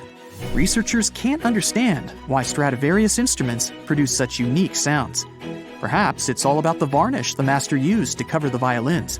The answer may also lie in the wood the instruments are made of. In those days, Europe had a cold climate. Because of this, the wood became denser, and the instruments made of it sounded especially pleasing to the ear. In the Indian city of Delhi, there's a 23-foot-high pole. It weighs 6.5 tons and is made of 98% wrought iron. The 1,600-year-old pillar has no signs of rust or decay. Scientists believe that the monument is so well preserved thanks to the dry weather and the chemical composition of the metal. It might be resistant to corrosion. And still, researchers don't know how the blacksmiths managed to make an iron pillar that's not afraid of rust. It seems like a tough feat, even for modern metallurgists. The Al-Nasla rock is divided into two parts by a perfectly straight slit. Each boulder stands on a small pedestal. Some people believe this is the evidence of ancient laser technology. But geologists think the split happened due to the ground shifting or natural vibrations that occurred under the rock. This process led to the appearance of the crack. It had been deepening for thousands of years, and gradually, the natural monument took the form you can see today. We know that the ancient Egyptians were talented enough to build something as grand as the pyramids, but were they also smart enough to measure the speed of light? There's a theory circulating online that says exactly that. If you look at these two numbers, you'll see that they match completely. The first one is the speed of light in a vacuum measured in meters, and the second one is the latitude of the Great Pyramid of Giza. So, was it done on purpose, or is it just a coincidence? Well, happily, we can tell you that it's actually just a coincidence, not another conspiracy thingy. The Great Pyramid is just one of the many places in the world that share the same latitude. And more importantly, even if the ancient Egyptians had somehow measured the speed of light and chosen to keep it a secret from the rest of the world, they wouldn't have used meters to put it down. Meters were only defined at the end of the 18th century. The builders of the pyramids used a different unit of measure called cubits. 1 cubit is equal to 1.5 feet. Cubit was based on the length of the arm from the elbow to the tip of the middle finger, and it became popular in the ancient world. So if they wanted to impress the rest of the world and set the pyramids at a point that matched the speed of light in cubits, they would have to build their iconic constructions somewhere in Europe. And then the Danish astronomer who first measured the speed of light in 1676 would have been really upset to know that someone had done it centuries before him. So, although they were ahead of their time in many aspects, the ancient Egyptians never measured the speed of light or used longitude and latitude to map their locations. The base of the Great Pyramid of Giza might seem like a perfect square, but it's actually an 8-sided structure, not 4-sided. Each of its 4 sides has a subtle concave indentation that splits it evenly from base to tip. The official version is that a British pilot was the first to notice it in 1940 while flying over the pyramid. He took a photograph that showed shadows highlighting these indentations. Some people think these lines are only visible from above and can best be seen at dawn and dusk during the spring and autumn equinoxes. This has led to a freaky theory that the ancient Egyptians might have designed the pyramids to communicate with something looking at them from above. Now, the Great Pyramid is one of only 3 pyramids that used to have a swivel door. It weighed around 20 tons, but they could still easily open it from the inside. Its precise fit made it nearly invisible from the outside, with no visible latch or handle. There were only slight variations in the exterior stone that gave out an opening. The other 2 pyramids with similar doors belonged to Khufu's father and grandfather.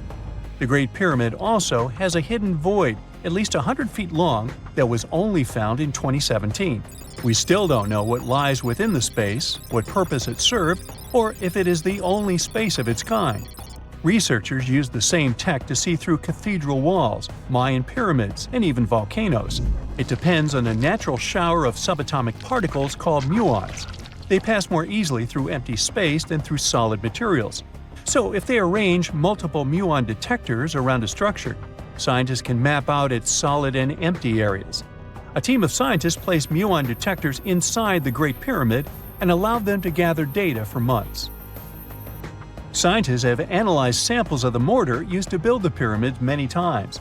Although we know its composition, modern technology still can't replicate it. The mortar is mostly made from processed gypsum, but it wasn't used like the cement we use for bricks today. Instead, they used it to support the joints between the massive stones as they were set in place. The estimated amount they needed to construct the Great Pyramid was around 500,000 tons of mortar. The gypsum mortar is stronger than the stones themselves and has held up for thousands of years.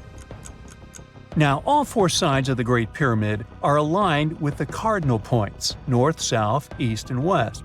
According to geologist and engineer Glenn Dash, the alignment is accurate to within 4 minutes of arc, or 1/15th of a degree. The architects managed to achieve this without modern tools like drones, blueprints, or computers. Many researchers try to explain this construction miracle. Maybe they used the pole star or the sun's shadow. Dash recently proposed a new, simpler idea. The Egyptians might have used the autumnal equinox to align the pyramids. It happens twice a year when the Earth's equator passes through the center of the sun's disk, making day and night nearly equal in length. To test his theory, Dash conducted an experiment on the 22nd of September 2016, the first day of the fall equinox. He used a special rod the Egyptians had to cast a shadow and tracked its tip at regular intervals, forming a smooth curve. By connecting 2 points of the curve with a taut string, he created an almost perfect east-west line. Dash noted that on the equinox, the shadow's tip runs in a straight line, nearly perfectly east-west, and with a slight counterclockwise error. There's a similar error in the pyramids. Although his experiment was conducted in Connecticut, Dash believes that the same method would work in Egypt. All the ancient Egyptians needed was a clear, sunny day. They could determine the fall equinox by counting 91 days from the summer solstice. But they left us few clues, and no engineering documents or architectural plans have been found that explain their methods. So they might have mapped shadows, but it's not definite. Now, scientists have long wondered how heavy stone blocks were carried to the pyramid sites, and they might finally have an answer. A research team from the University of North Carolina, Wilmington, has discovered that 31 pyramids are likely to have been built along a long-lost ancient branch of the River Nile. It's now hidden under desert and farmland. For many years, archaeologists have thought that ancient Egyptians must have used a nearby waterway to transport materials, equipment, people, and whatever else they needed to build the pyramids on the river. But up until now, they weren't certain of the location, shape, size, or proximity of this waterway to the site of the pyramids. The group of researchers used radar satellite imagery, historical maps, geophysical surveys, and sediment coring to map the river branch. They believe it was buried by a major drought and sandstorms thousands of years ago. The team managed to go below the sand surface and get images of some hidden features thanks to radar technology. They found hidden rivers and ancient structures running at the foothills of where most of the ancient Egyptian pyramids lie. The discovery of this extinct river branch helps explain the high pyramid density between Giza and Lisht, in what is now an inhospitable area of the Sahara Desert. Now, Egypt isn't the only country with the most pyramids in the world. The champion's title here goes to its southern neighbor, Sudan. It has between 200 and 255 pyramids, compared to Egypt's measly 138. They were built by members of the Kingdom of Kush, an ancient civilization that ruled the lands along the Nile River many years ago. They started erecting pyramids around 500 years after the Egyptians had stopped doing it. Their pyramids are much smaller than the Egyptian ones, but were built for the same purposes. Archaeologists are still working to find out how the pyramids in the Sudan were built, how long it took to complete them, and what happened to their society. Now, have you ever seen cricket balls that are 3 billion years old? Clerksdorp spheres were found in deposits of the mineral pyrophyllite in South Africa and rock the science world. They do look like tiny ancient cricket balls with seams-like lines around the middle. Back in the 1980s, some folks claimed these spheres had been made by an advanced pre-flood civilization we know nothing about. One museum curator shared stories about how they rotated on their own in a display case. There was also a TV show that invited a psychic who declared the spheres were pieces of an ancient spaceship. But according to geologists, these spheres are actually pretty common concretions or spherical objects formed by different minerals than the surrounding rock. The seam-like lines are just imprints from the host rock's layers building up over time. The Clerksdorp spheres come in different shapes, from noticeably flattened spheres to distinct disks. As for that episode when one of these spheres spun on its own, the curator of the Clerksdorp Museum cleared that up too. He said that when he put one sphere on its glass shelf when a journalist came to visit, the sphere naturally rotated a bit because it's round. The area where the museum is located often experiences earth tremors from gold mining activities nearby. The oldest known human-like footprints could be 6 million years old. They were found on the Greek island of Crete in 2002. If the number is correct, it would mean that early human ancestors may have migrated between Europe and Africa much earlier than we previously thought. This doesn't mean Africa is not the cradle of humankind, though. It could just prove that early human ancestors moved back and forth between continents. Some researchers believe the footprints were left by a bipedal creature possibly related to an early human ancestor nicknamed El Greco. According to scientists who studied them, the footprints have a very human-like shape, with 5 toes and a parallel big toe. Some scientists are skeptical about it and suggest the prints might be from a late European ape. The new study analyzed fossilized marine microorganisms found in the sedimentary rocks to determine the footprint's age and prove it's actually 6 million years. The next amazing find that keeps scientists entertained is the Dorchester pot. It's a beautifully crafted metal vessel with some fancy geometric designs embossed in shiny silver. The pot was discovered in, who could have thought, Dorchester in 1852 under quite unusual circumstances. During a powerful blast, the pot broke into 2 pieces. Scientists believe it was originally embedded within a rock or boulder known as pudding stone. The rock from which the Dorchester pot emerged is dated to be around 500 million years old. So it could mean the pot itself is also that old. The current and less exciting theory suggests that the Dorchester pot is a Victorian-era candlestick holder. Such things were really trending back then, so it's not a surprise to find such fancy household item from that time. The Dorchester pot falls into the category of ooparts, or out-of-place artifacts. Those are objects that seem too advanced for the time period they're supposedly from. If we accept that the pot is 500 million years old, then whoever made it was way ahead of their times in terms of crafts and tech. One extra mystery is that the pot has an engraving of a plant that most likely disappeared from Earth over 100,000 years ago. Sounds like good proof the pot is really extra old. Now, it looks like the oldest map in Europe is a stone from 4,000 years ago. This Bronze Age slab was found in France in the year 1900 at an ancient burial ground. The carvings on the slab show in 3 dimensions the River Odde network with a fantastic accuracy of around 80% over an 18-mile stretch. There are other stone-carved maps around the world, but this one is unique because it shows a specific area to scale. Looks like the slab's carvings don't just map rivers and hills, but also settlements, barrow sites, and field systems. Archaeologists say the slab wasn't used for navigation, but rather to symbolize power. The detailed markings on the slab might have served to illustrate the domain of a local ruler, possibly a prince or king, to show their control over the territory. When the ruler lost power, the slab was likely repurposed as part of a burial vault. The unique artifact was stored in the cellar of a museum. For decades, no one even noticed until several scholars read older reports about the slab and decided to check it out. They conducted a detailed analysis using 3D techniques. Their research proved that the creators of the slab had not only etched lines into the rock, but also modified its surface to reflect the topography of the landscape with high accuracy. The Salzburg cube, also known as the Wolf's Egg iron, was discovered in the late 19th century in Austria. Now, don't let the name mislead you. It doesn't look like a cube at all. It's more like a rounded object with 2 flat sides. Down the middle, there's a groove, and the surface is covered with pits and craters. This unique appearance is the reason why many people think it might be something out of this world. Workers accidentally found this artifact when they blew apart a piece of coal. The coal seam it came from is thought to be over 60 million years old. The Salzburg cube moved between museums, mysteriously vanished in the early 20th century, and then showed up again. A professor from Bonn University suggested it might be from a meteor, but they found no evidence of elements that you'd normally see in meteorites, like cobalt or nickel.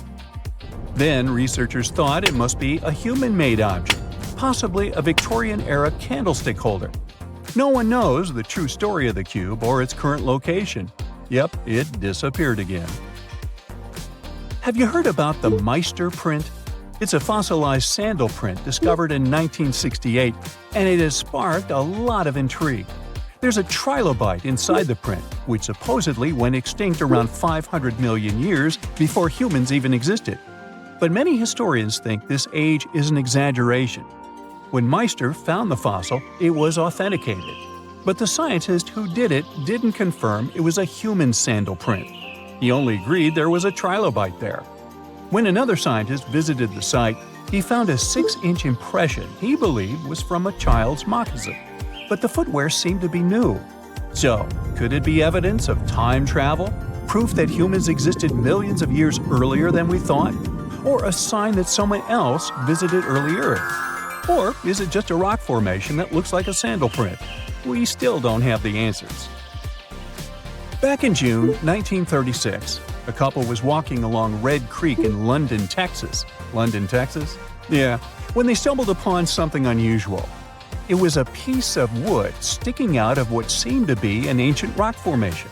About 10 years later, their curious son decided to crack open the rock to see what was inside. And he saw a hammer, which looked surprisingly modern. Then, one unique finds enthusiast decided that the rock encasing the hammer was from the Cretaceous period. This would mean that someone dropped a 19th century hammer while dinosaurs like Triceratops were still roaming the earth. So, if this hammer was truly from the Cretaceous period, then the whole evolutionary theory would be wrong. And if the hammer was modern, it would mean the Cretaceous rock formation it came from was much younger than we thought. But the real answer was much simpler. The hammer was indeed modern, and geological processes had encased it in rock. Minerals can harden around an object in a relatively short time. So the hammer was probably dropped by a miner a century or so ago, and the rock formed around it afterward. And no, it wasn't a Victorian-era candlestick holder either.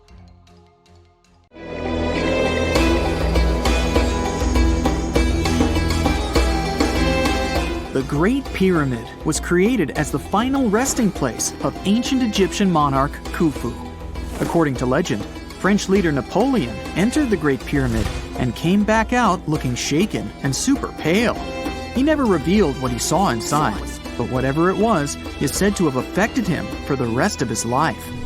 When Napoleon entered the pyramid, he would have walked through a super tight and ascending passageway. He'd then go through another passageway known as the Great Chamber. This corridor would have been much taller than the previous one and would have cobbles too. He'd then reach the King's Chamber, the centerpiece of the Great Pyramid, which was lined with huge blocks of granite. But it wouldn't have looked as grand as we might imagine. There are no hieroglyphics decorating its walls, as Egyptians only began decorating the burial chambers of pyramids much later on. The pharaohs' tombs deep inside the pyramid would have also been filled with treasures, from chunks of gold to the world's most expensive jewelry. But this would have all been looted a long time ago. The only thing that probably would have been left in there would have been a huge sarcophagus, which would have once contained the king's mummy. He'd also have to walk past the queen's chamber. This room most likely didn't hold any queens though, as pyramids were usually only built for one person. There are mysterious tunnels leading from here. To this day, no one is really sure what they're there for. And that's not the only mysterious and creepy thing Napoleon may have encountered, as stories of pharaohs leaving ancient curses on pyramids go way back. Many pyramids had warnings written on the outside, telling of horrifying things that would happen to those who entered and disturbed the peace. We might not know what exactly Napoleon found in the Great Pyramid that scared him so much, but we know for sure what was found in Tutankhamun's tomb. Tutankhamun was an ancient Egyptian pharaoh who was only 8 or 9 years old when he took to the throne. He became a cultural phenomenon when his tomb was discovered almost completely intact in 1922. His pyramid sits in the Valley of Kings in Thebes, modern Luxor, which is in Egypt. Unlike the Great Pyramid, Tutankhamun's tomb was covered in beautiful wall decorations. The walls told the story of how he would travel to the afterlife through the underworld. Egyptians believed all people would have to take this journey, so they would fill their tombs with objects and paintings to help them get there. There'd also be spells painted on the walls. They believed this would help people pass over to the next realm. The journey would be pretty long, and for that reason, the ancient Egyptians would also fill the pyramids with food. Tutankhamun's pyramid was filled with 8 fruit baskets. They even found something called gingerbread fruit in there. The rooms were jam-packed with furniture, statues, clothes, and staffs, amongst a whole bunch of other things. You'd likely find a lot of clothes and expensive jewelry in the pyramids as well. The ancient Egyptians wanted their ancestors to travel in style to the afterlife. They put Tutankhamun in his final resting place with over 50 pieces of clothing, all of the highest quality. There were tunics, scarves, gloves, and headdresses, and a ton of jewelry. Bracelets, pendants, necklaces, rings, and scarabs for protection were all found inside. Each of them was made of gold or precious stones. There were also fans made of ostrich feathers to keep the old pharaoh cool in the hot Egyptian sun. But the temperature inside the pyramids never actually went above 68 degrees Fahrenheit. The ancient Egyptians developed a super cool air conditioning system that we don't fully understand even today. Tutankhamun's pyramid also contained 130 walking sticks made from ebony, ivory, silver, and gold to help him on his journey. There were 3 chariots hidden away in case he got tired of all the walking. They also put 11 boat paddles inside, but there was no sign of any boat. The pyramids would be littered with the pharaoh's favorite scents and perfumes. During the excavation of Tutankhamun's pyramid, it quickly became clear that it had been robbed during ancient times. There was damage to doors and traces of oils left in empty jars. It looks like someone raided the pyramid for gold and the scents, perfumes, and oils that had been left for King Tut. There was still a bit of perfume, which was made from coconut oil and frankincense, left in one bottle. It seems like Pharaoh Tutankhamun loved board games. There was an ivory traveling set of Senet in his pyramid. Although we don't know for sure exactly how to play it, we have figured out it was sort of an ancient Egyptian version of backgammon. It looks like it was a 2-player game where the goal was to knock your opponent off the board. Not really sure who Tutankhamun's mummy was supposed to play with, though. The ancient Egyptians had some rituals that may seem pretty strange to us. For example, they used to shave their eyebrows off if they ever lost a cat. So it's not too surprising they put some really weird things inside pyramids. Archaeologists discovered a collection of mummified cats and scarab beetles in pyramids that date back more than 4,000 years. They were found in the pyramids of Saqqara, which is south of Cairo. They also found a bunch of makeup kits and mirrors inside. Makeup was worn proudly by both men and women in ancient Egyptian times. Eyeliner was the most popular cosmetic. The Rosetta Stone was one of the best discoveries ever made in pyramids. It was found by our man Napoleon Bonaparte and his team. It's a black granite rock that dates back to 196 BCE. It's transcribed in Greek, Demotic, and hieroglyphic. When it was translated in 1822, we got the key to understanding ancient Egyptian hieroglyphics for the very first time. The discovery of Queen Hatshepsut's mummy in 1903 changed our understanding of the Egyptians forever. After she had passed away, her successor, Thutmose III, removed most of the evidence of her reign, so we basically knew nothing about Egypt's first great female leader. She's now gone on to become one of the few and most famous female pharaohs of Egypt. Pharaoh Khufu even had a fully fledged boat in his pyramid. Archaeologists uncovered more than 1,200 pieces of a giant boat near the Great Pyramid at Giza. They reassembled the boat, and it's a whopping 144 feet long. It's most likely a solar boat, which was designed to carry the resurrected king with the deity Ra. Fun fact, the Pyramid of Giza is the last remaining of the 7 wonders of the ancient world. The other 6 are the Hanging Gardens, the Colossus, the Temple of Artemis, the Mausoleum, the Lighthouse, and the Statue of Zeus.